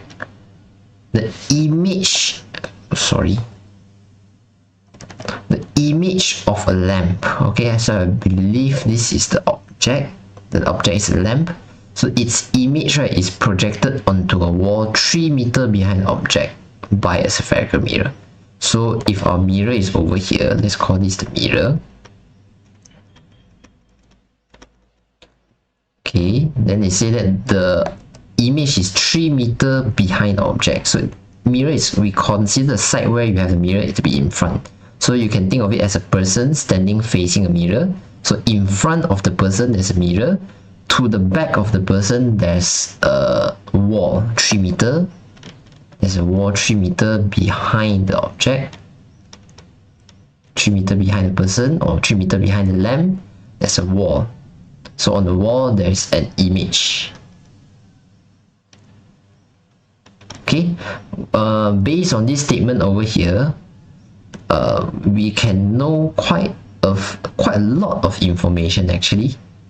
Let's draw the optic axis just to roughly make sense of things. Okay, so let's try to analyze the information. They say image projected onto wall. So if you see the word image projected onto wall, the word saying that it's projected means that it is a real image already. Why is it a real image? Because only real image can be formed on the screen. If you talk about a virtual image cannot exist on the screen. So if you want to project something on the screen, it must be a real image already. So because it's a real image, you know that your V will be positive. Okay, so because it's real image, you know that real must be paired with inverted.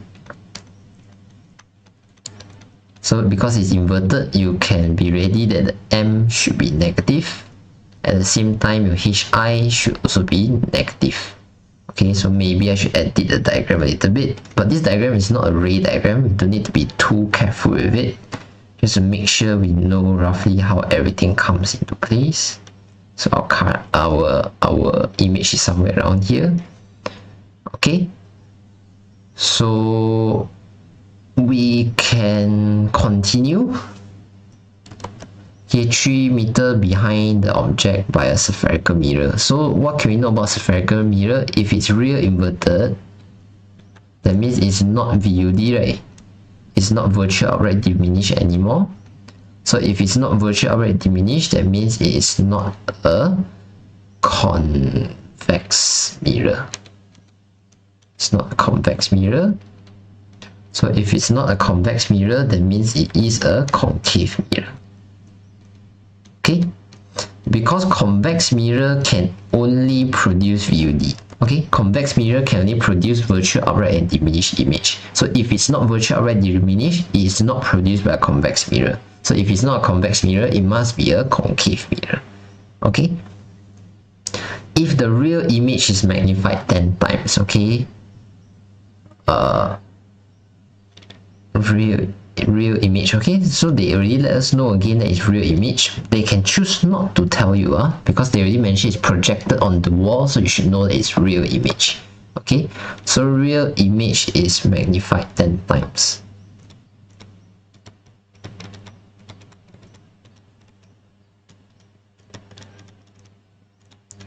So if it's magnified 10 times, we know only that the magnification modulus is equal to 10. We are not sure whether magnification is positive 10 or is negative 10. The word saying that it's magnified 10 times only lets you know that the modulus of m is 10. But we know from up here that the magnification should be negative. Why the magnification should be negative is because it's real, therefore it's inverted. Inverted m should be negative. So from here we can say that m should be equals to negative 10. So this is what we should know. Okay, so another information that we haven't analyzed yet is this distance that is 3 meters behind the object. Okay, so I'll analyze it based on the diagram. So if this is our image, the distance from the image to the mirror over here, we'll call it as modulus v. The distance between the object and the mirror over here, I'm going to call it as modulus u. So from here, I can build an equation relating modulus v, modulus u, and 3. So I can say that modulus v minus modulus u is equals to 3.00. Why do I modulus everything? Because I don't want the sign to disturb us. I just want to say this length minus this length will get 3 meters. Okay, so once I do that already, only I open up the modulus sign. Okay, I know that v here is a negative, v is a positive value because it's a real image, v is positive value. At the same time, I know that object is in front of the mirror. So if it's in front of the mirror, you can think of this side to be the incident side. This side should be a reflected side. This side should be nothing. So incident, the object is same side as the incident, so our object should be positive. So u is positive as well. So v is positive, u is positive. So if you open up, it become positive v. If you open up, you get positive u as well. So your equation will be equals to v minus u is equals to 3.00. So that's the first equation you can get based on the statement it's projected 3 meters behind the object. Next, you know that m is equals to negative 10. So you want to relate it with v and u, solve like a simultaneous equation kind of situation. So m is equals to negative v over u, right? So that's how you relate it to negative. That's how you relate between v and u, v and u. You build two equations that's v and u inside, then you merge them together to find your answer. So negative v over u is equals to negative 10. So v is equals to 10u, positive 10u. So now you know this already, you can substitute in 10u minus u is equals to 3.00. So from here, you can see that 9u is equals to 3.00. So from here, you can see that u is equals to 1 over 3 meter or 0.33 meter, and it's positive in value. Okay, so that means by this length over here is 0.33 meter, and this v over here should be 3.33 meter. Okay, let me slow down and check whether everything is okay or not. V is 10 times of u.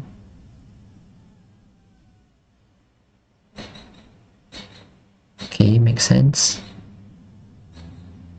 Difference between 1 time and 9 times 9 times 9 times.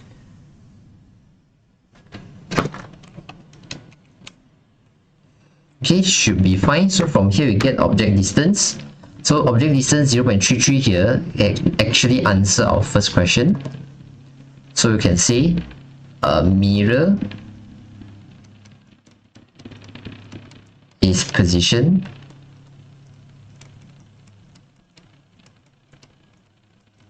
(0.33 meter) in front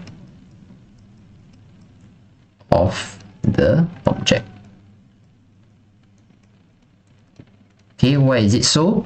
Because u is the object distance, right? Means that it's the distance of the object from the mirror. So the mirror is over here. So we know that 0.33 here means by the object is 0.33 meter away from the mirror. But now they're asking where is the mirror? From the lamp. The lamp is actually our object. The lamp is our object. So this thing here is a lamp. So we can say that the mirror is 0.33 meter in front of the lamp or in front of the object. Okay. Next, they ask the type of mirror and its focal length. Okay. To find the focal length, I believe you need both u and v. So maybe we should find the v also. So v is equal to 10u, right? You already know your value for u is 1/3. So from here you can know that v is positive 3.33 meter. Okay, so if v is equal to positive 3.33 meter, now we can find our focal length using 1/u, 1/v is equals to 1/f. Substitute in your sign carefully when you do a substitution. U is positive 0.33 or positive 1/3. V is positive 10/3 or positive 3.33. So from here you can find your focal length, and your focal length, let's see, 1/positive 3 plus 1/10/3.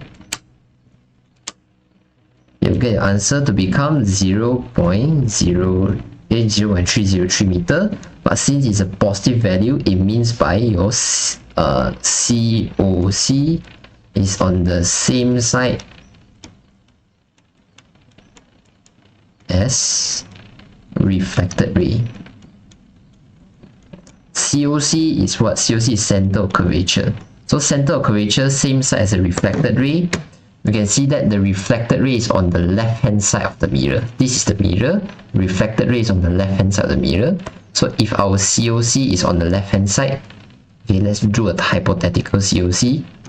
Let's say our COC is over here, and then our circle will be something like this, right? So if our circle is something like this is what kind of mirror is this? This is a concave mirror. So we can answer here that it is a concave mirror.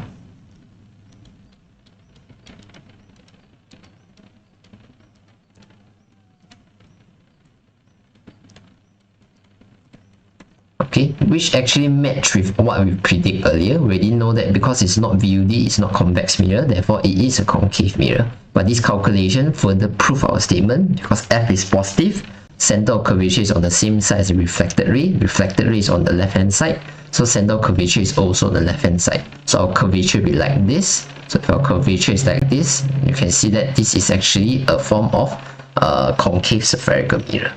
Okay, so that's it for this question. Next.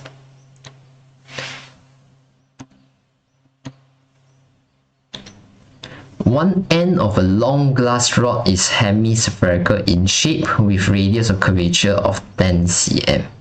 Okay, hemispherical in shape, so I think it's probably protruding kind of hemispherical instead of curving in, it's protruding out. The refractive index of glass is 1.50. A small dust is found inside the rod on the axis 15 cm from the spherical surface. Okay, so let's probably try to draw the situation.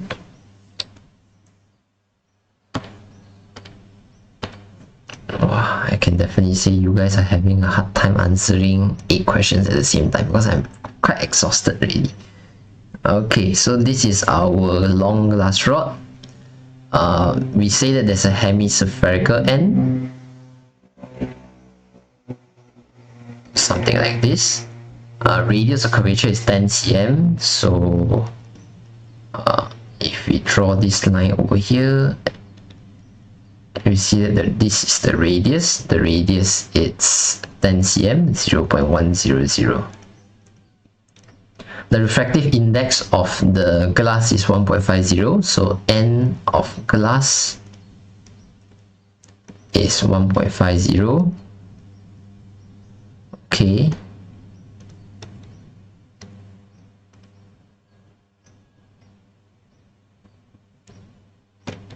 Then I believe outside is air, right? They didn't mention anything, so outside is air for now, 1.00. Okay, a small dust is found inside the rod on the axis. On the axis means by we are probably drawing a center line.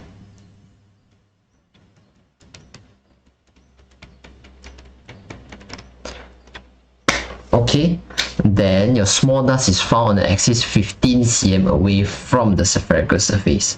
So 15 cm from the spherical surface, you're going to find a piece of dust inside the glass. So 0.150 from the spherical surface. Over here, you'll be finding a speck of dust. Okay, so right now, where is the position of the dust when it is viewed? So when you're viewing the dust, that means you're finding the image of the dust, okay? Because the object we know is definitely here already, but how about the image? Where do we find the image? When viewed from the front end of the rod. So you are putting your eyes somewhere around here.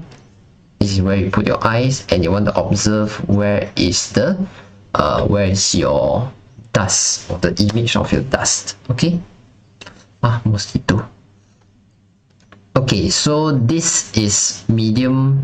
There are two medium over here. So this is a refraction question. This is not a reflection question. We're not talking about mirror. We're talking about two different medium with a curved boundary.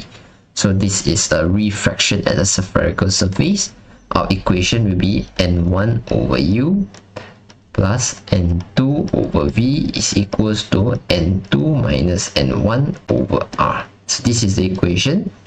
For question 1, we are viewing the speck of dust, right? So the speck of dust is the object. Okay, when we are using this equation, there are two things we need to be careful about. First is N1 is the index of refraction for the medium where object is positioned. Okay, your object is positioned in the glass, right? So in this case, N1 will be glass. Okay, N2 here will be the other medium, another medium. So in this case, another medium that we have here, we only have two medium. If medium 1 is already glass, medium 2 will be air. Okay, so that's how we determine N1 and N2. Where the object is positioned will be called N1. Where the other medium is called N2. Okay, next we need to substitute U, V, and R. We are finding V, so we need to substitute U and R. For U and R, you have to be very clear with the sign. So you have to understand where is incident, where is refracted.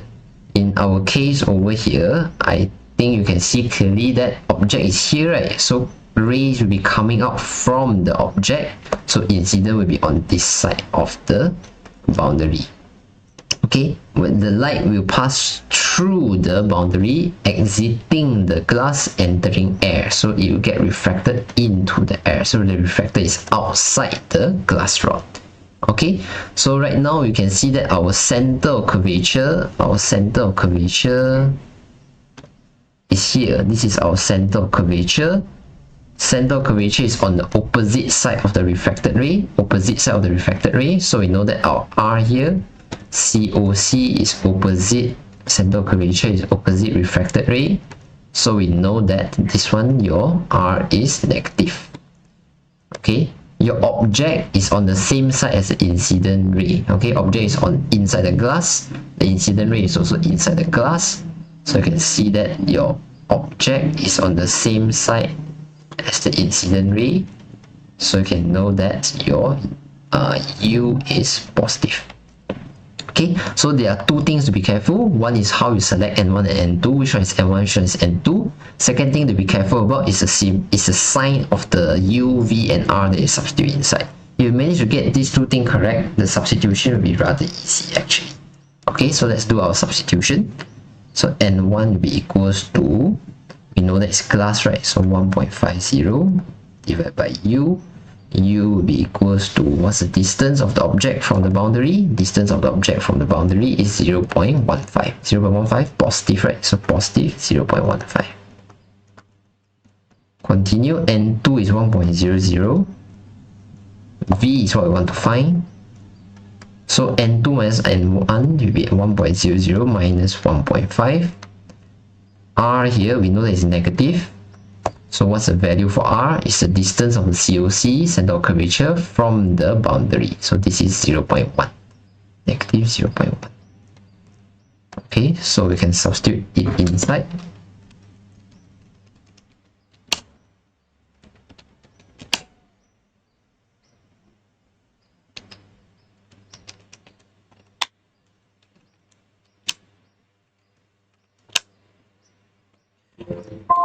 Oops, time's up.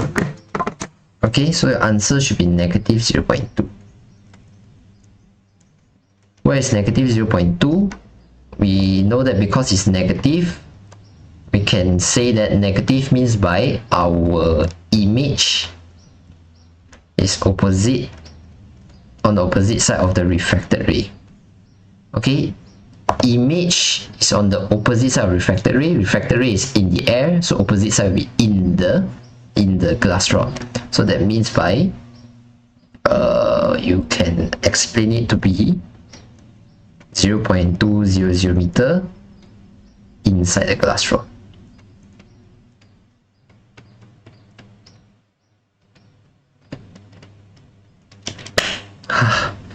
Bothering me.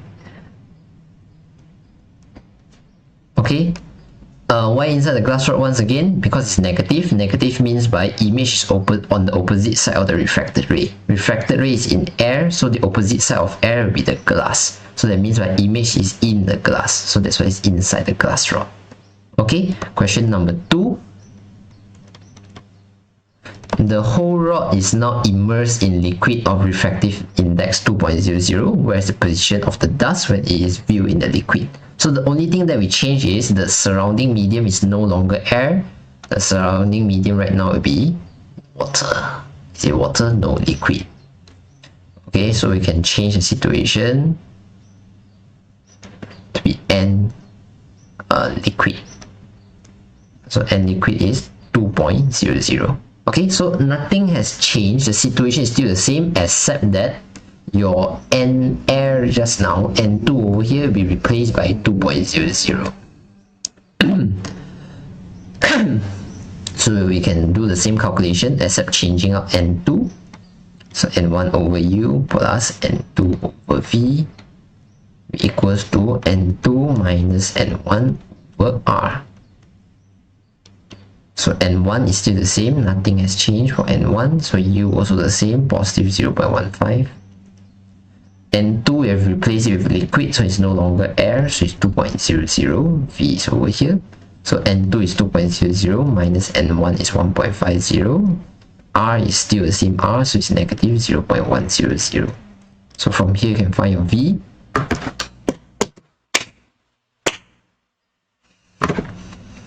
Ah.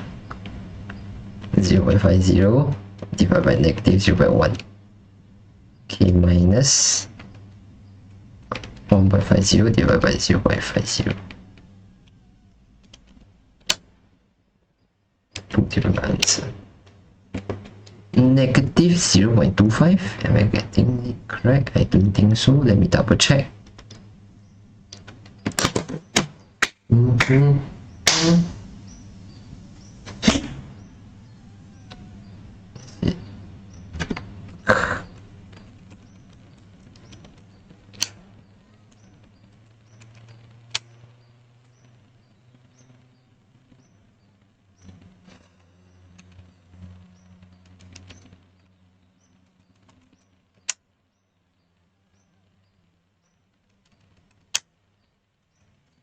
Negative 0.25.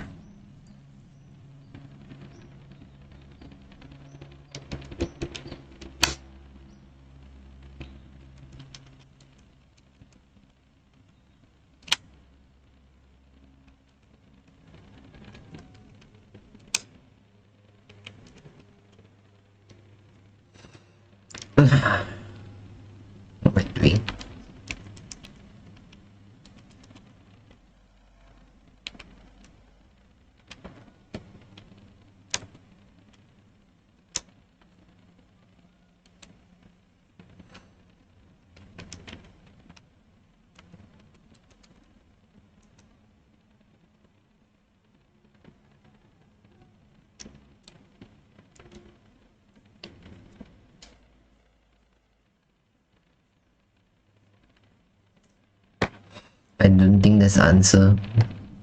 I think I marked this paper. I don't think I've ever seen this number before. Let's wait for the calculator to generate the answer. That mosquito was distracting.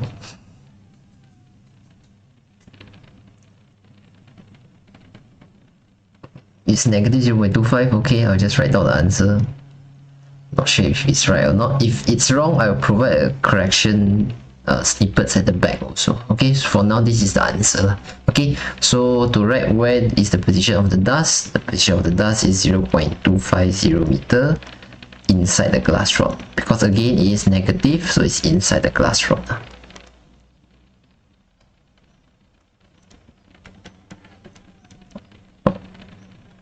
Okay, you can say inside the glass rod away from a spherical surface. That is the longest, most precise statement ever, but I think inside glass rod should be quite straightforward. Okay, next. In an experiment to determine the wavelength of a light using Young's double slit experiment, you want to determine the wavelength of a light using Young's double slit experiment. The following information has been obtained. So slit separation is this much, distance is this much, fringe separation is this much. What is the wavelength of light used? Okay, so let's draw a diagram to roughly understand the situation.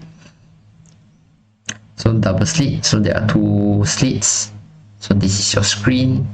We call this slit. We call this screen. So slit separation over here, distance between the slit will be 0.30 times 10 to the power of -3 meter. Distance of screen from slit, so this one is the distance of screen from slit, so it's 1.2 meter. Then the fringe separation. What is fringe separation is, maybe you need to sketch the pattern first. This is double slit, so all of the fringe should have the same width.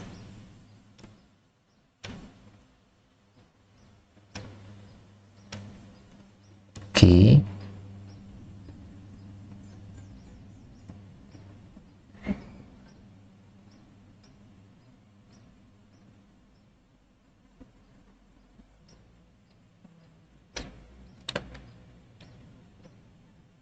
Okay, you can draw it for the other fringes at the bottom side of at the bottom half of the screen, but never mind, I'm just drawing it here.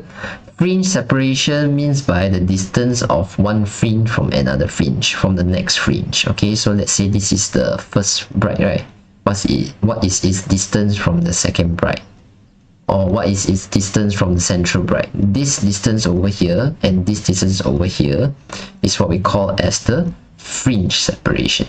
The distance between one fringe and the neighboring fringe.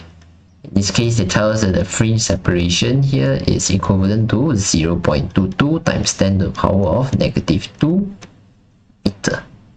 Okay, I believe you're aware that for bright, right, this is the case 0, 1, 2. Okay, so fringe separation is equivalent to, you can think of it as y2 minus y1.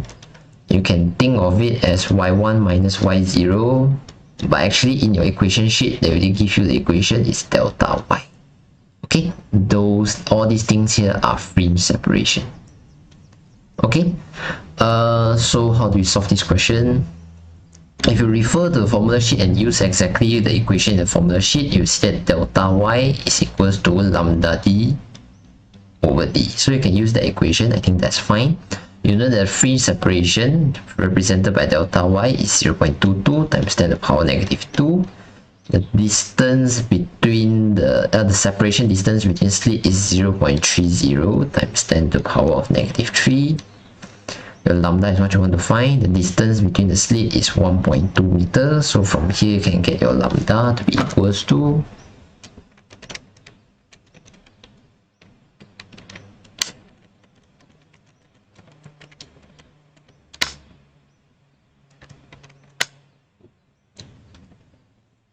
550 nanometer.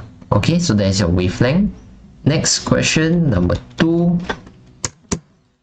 How far and in which direction should the screen be moved? Okay, so we need to move the screen either towards the slit or away from the slit. Okay, but what's the purpose of doing it? Because you want to change the fringe spacing to 0.30 cm. Fringe spacing here is the same thing as fringe separation. So it's a spacing between neighboring fringe. Okay, so it's the same thing as fringe separation. Okay, so they are not changing the light, you are still sending the same wavelength over, just that they are moving the screen so that the fringe can be further apart from each other, so that you can change the fringe spacing to 0.30 cm. So the only thing that changed is a large D, then this large D over here causes change in delta Y. So you can write the equation to be delta Y, new delta Y can happen because of this new big D over here. Okay, we are not changing the separation between slits, we are not changing the wavelength, we are only moving the screen only. So the new separation, the new fringe spacing or the new fringe separation is 0.30 cm. It's still the same separation between slits, 0.30 mm. So it's still the same wavelength of light, so 550 times 10 to the power -9 because it's nano. Then you need to find the new distance between slit and screen, and the new distance between slit and screen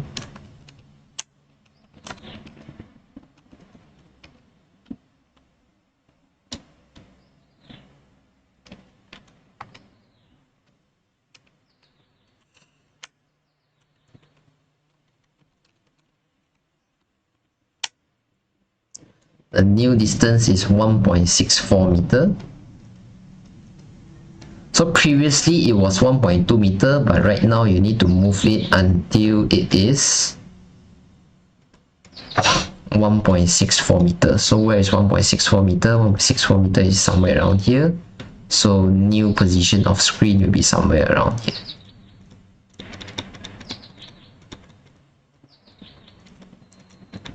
So new position of screen is somewhere around here. That means we need to move the screen away by how much? Okay, so how do we know how much do we need to move? We just take this 1.64 meter minus this 1.2, then you need to know, then you can know how much you need to move. Okay, so a simple distance to move of idea already. Distance to move will be equals to 1.64 meter minus 1.2 meter, so you get 0.44 meter. So what can you see? The screen should be moved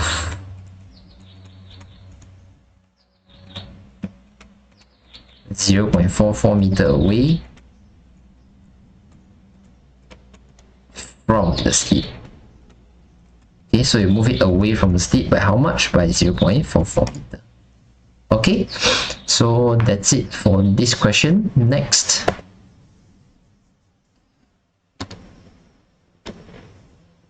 Okay, a beam of light consists of wavelength of 450 nanometer and 600 nanometer and is used to illuminate normally a diffraction grating. So this is a diffraction grating question. At the angle of 30 degrees, the spectral line of one wavelength overlaps that of the other wavelength for the first time. So at this angle 30 degrees, we are going to see two maxima. One maxima from the 450 nanometer wavelength, one maxima from the 600 nanometer wavelength. Both of them will have a maxima that overlap at this angle of 30 degrees. Okay, what is the separation between the lines on the diffraction grating? So separation between the lines means by separation between the slits. This thing here, they're asking for D. Okay, you can think of lines to be the same thing as slits. Okay, so to illustrate the situation, today we have a diffraction grating. So this is your slit or your grating. This is your screen. So we are shining two kinds of light over. So the 450 will be somewhere around blue or green, I'm not sure. So there's one wavelength passing through. So this one we'll call it as lambda 1 maybe. Lambda 1 is 450 nanometer. So it will form, of course, it will form its diffraction pattern on the screen.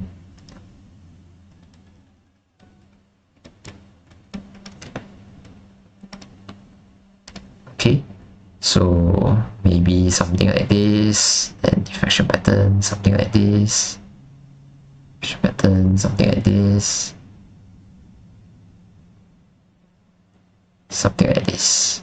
Okay, I'm not drawing the lower half as usual. Okay, but at the same time, there's another light. The another light is 600 nanometer. 600 is what? Orange? Don't know. Okay, 600 should be slightly wider.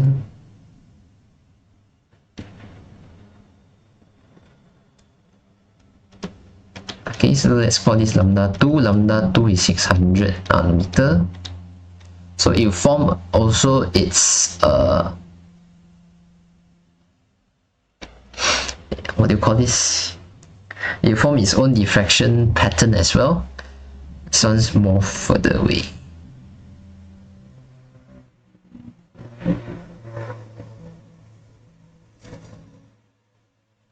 Okay, something like this. Okay, but they say at a certain angle which is 30 degree. Let's say somewhere 30 degrees, somewhere around there. At 30 degree, right, you see that the green maxima and the yellow maxima should overlap at the same place. Okay, they should overlap at the same place at this angle 30 degree. So means by, right, for 450 nanometer,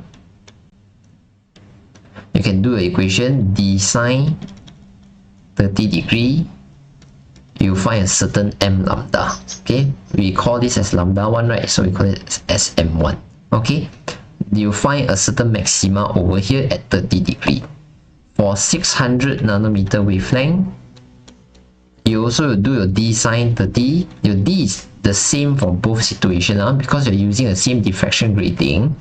D here represent the distance between one slit and the neighboring slit. Okay, distance between the lines. Okay, so you're using the same diffraction grating, so the d should be the same. You don't need to differentiate between 1 and 2.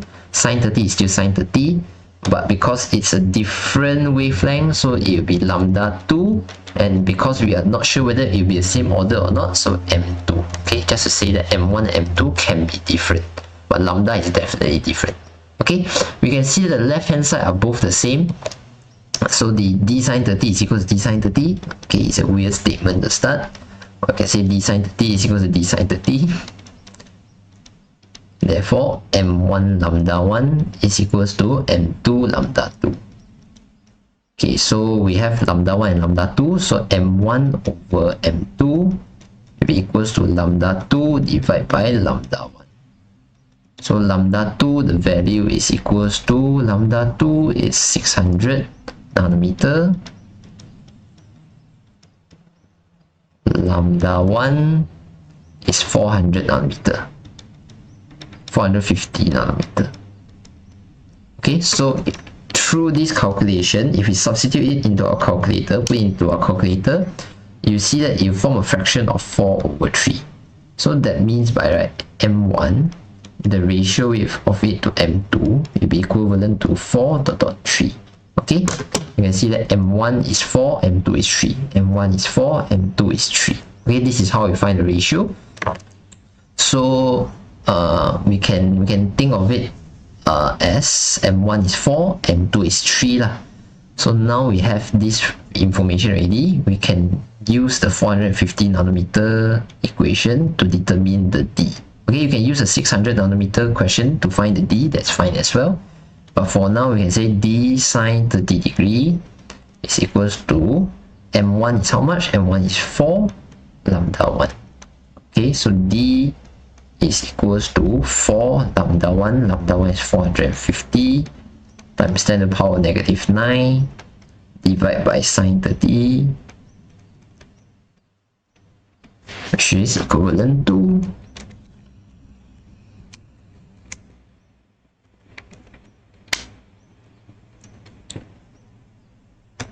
3.6 times 10 to the power of negative 6 meter.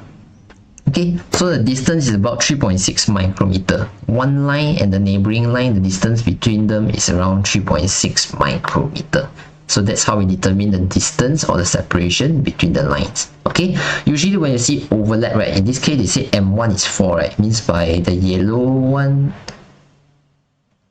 Okay, if I want to continue the diagram, this one is 0, this one is 1, this one is 2. That means by if you go to 3, if you go to 4,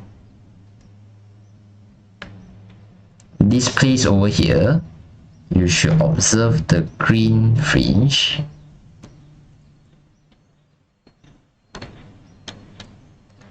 The green one should also overlap here, but it's the third fringe that, the third maxima that overlap here. So you know that there's one over here. 1,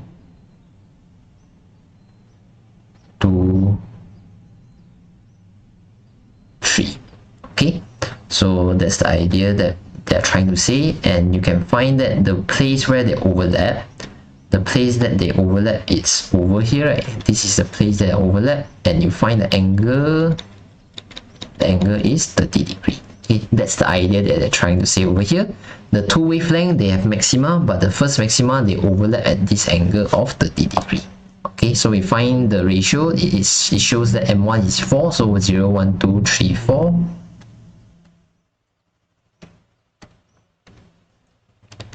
But for the green color, I messed up at the butt. I flipped the lambda 1 is green, so green should be 4. Okay, green. I messed up the color already. Okay, you should think of the green color line here to be the yellow color. So yellow color. What am I doing? I messed up my diagram.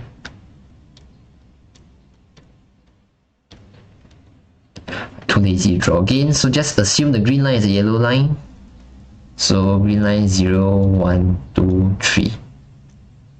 Okay, assume the yellow line is the green line. 0, 1, 2, 3, 4. So you can see that the 3 and the 4 overlap together at angle of 30 degrees. Okay, that's it. Let's move on. Next. An electron carries an energy of 200 eV. So this is the kinetic energy of the electron. What is the de Broglie wavelength associated with the electron? Okay, just to do a little bit of recall of our equation map. It starts from the accelerating voltage and connects to the kinetic energy, then it connects to the momentum. Momentum can connect the speed, momentum can also connect to wavelength. Okay, and the equation between them is K is equals to EV, K is equals to P square over 2M, P is equals to H over lambda, P is equals to MV, right? Okay, this is our equation map. So they give us the energy, so energy is here, K, kinetic energy. They want us to find the de Broglie wavelength. De Broglie wavelength is over here, lambda. So we need to connect between K and lambda, so these two equations we involve. Starting from the left, we move towards the right. So K is equals to P square over 2M. Then we substitute the P with H over lambda square over 2M. Okay, so K here is given in the unit of EV, but when we are doing calculation, we have to convert it into a unit of joule. So 200 EV for calculation, always convert it to joule. So eliminate EV, introduce joule. 1 EV is 1.60 times 10 to the power of negative 19 joule. So this is on the left hand side. Right hand side, we substitute what we have. Planck constant 6.63 times 10 to the power negative 34. Lambda is what we want to find. The whole thing here, there's a square. This is an electron, so the mass of electron can be found on the constant sheet, 9.11 times 10 to the power negative 31.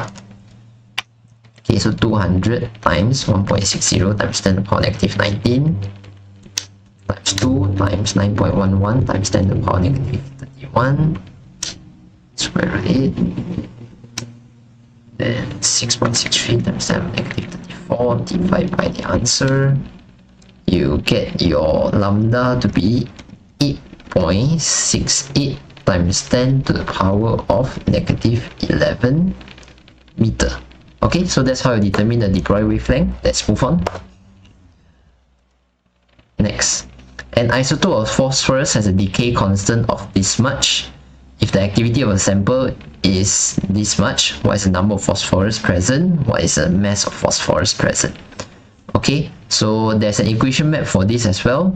The central equation is A is equal to lambda n. Then you know that A here can be related to the equation for time that shows how activity change with time. Okay, then n here also has an equation that shows how does the n change with time, the number of radioactive nuclei, how does it change with time. Sorry, I'm in a rush. I need to go for work within half an hour. Okay, but at the same time, you know that the number of radioactive nuclei is related by this equation. Number of radioactive nuclei is mass divided by molar mass multiplied by the Avogadro number. Okay, so this is the equation map that we have that connects between everything. So they give us a decay constant. So we have the decay constant, which is lambda. And they give us the activity of the sample containing phosphorus is this much. This is the activity. So the first question asks for the number of phosphorus present. They're asking for this question. This is question number 1. Then it asks for the mass of the phosphorus. This is question number 2. So we know that the equation involved will be this one and this one. Okay, so let's solve it. First question, A is equal to lambda n. Remember, n here has no unit. So whatever unit you put in for lambda, it should be per second, right? Okay. If you put in per second over here, then your activity here should have the same unit, which is per second. Per second, another name for it is becquerel. So activity can be expressed in the unit of becquerel. So luckily they give us the activity in becquerel, so we don't need to convert it. Sometimes they give us in curie, we need to do conversion. But in this case, it's just becquerel, so we can straight away substitute it. Lambda over here, it's 5.6 times 10 to the power of -7. That's given to us in the unit of per second. So everything is convenient, per second, the unit are consistent. So you can find the number of radioactive nuclei.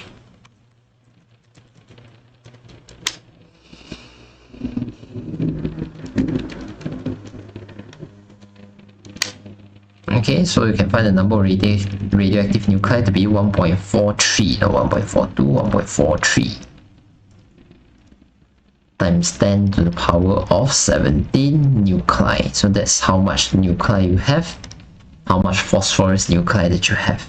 Next, you want to convert into mass, then you can use the equation that we have in the equation map, which is the number of radioactive nuclei is the number of mole, m divided by molar mass, multiplied by the Avogadro number.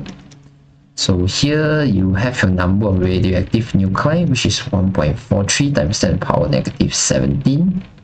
We are talking about phosphorus over here. So phosphorus, if you look at the what do you call this thing, symbol over here, this one is the mass number, right?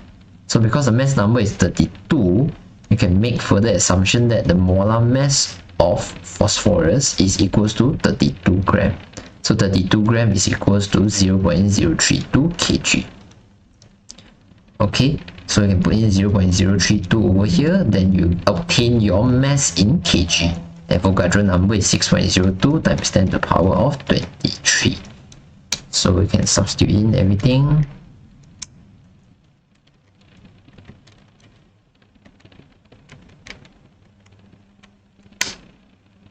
So you get that your mass is 7.59 times 10 to the power of -9 kg. Okay, nanokilogram. Okay, so this is the amount of mass of phosphorus that is present in our sample over here. Okay, so I hope that you can use this map over here. I think it's really useful. It helps us relate between different variables, and from there we can see how all equations connect to each other, how one information leads you to another information. Okay, so I think that's the last question. Yes, so that's it for Physics Attack SP025 for session 2023-2024. That's it. Thank you very much. Oops, after reviewing my answer, it seems I make a careless mistake. once again, almost every paper I made a careless mistake. So the careless mistake is in this question. This is question 6b. Yes, question 6b. The careless mistake is I say it's the same thing, right? So I substitute everything the same, but here it should be positive 0.15, but I substitute as positive 0.50. I hate myself for this. Okay, wrong. This is positive 0.150. Okay, so if you do the substitution correctly, unlike what I did just now, you calculate this, and I believe you get the answer of 0.5 divided by negative 0.1.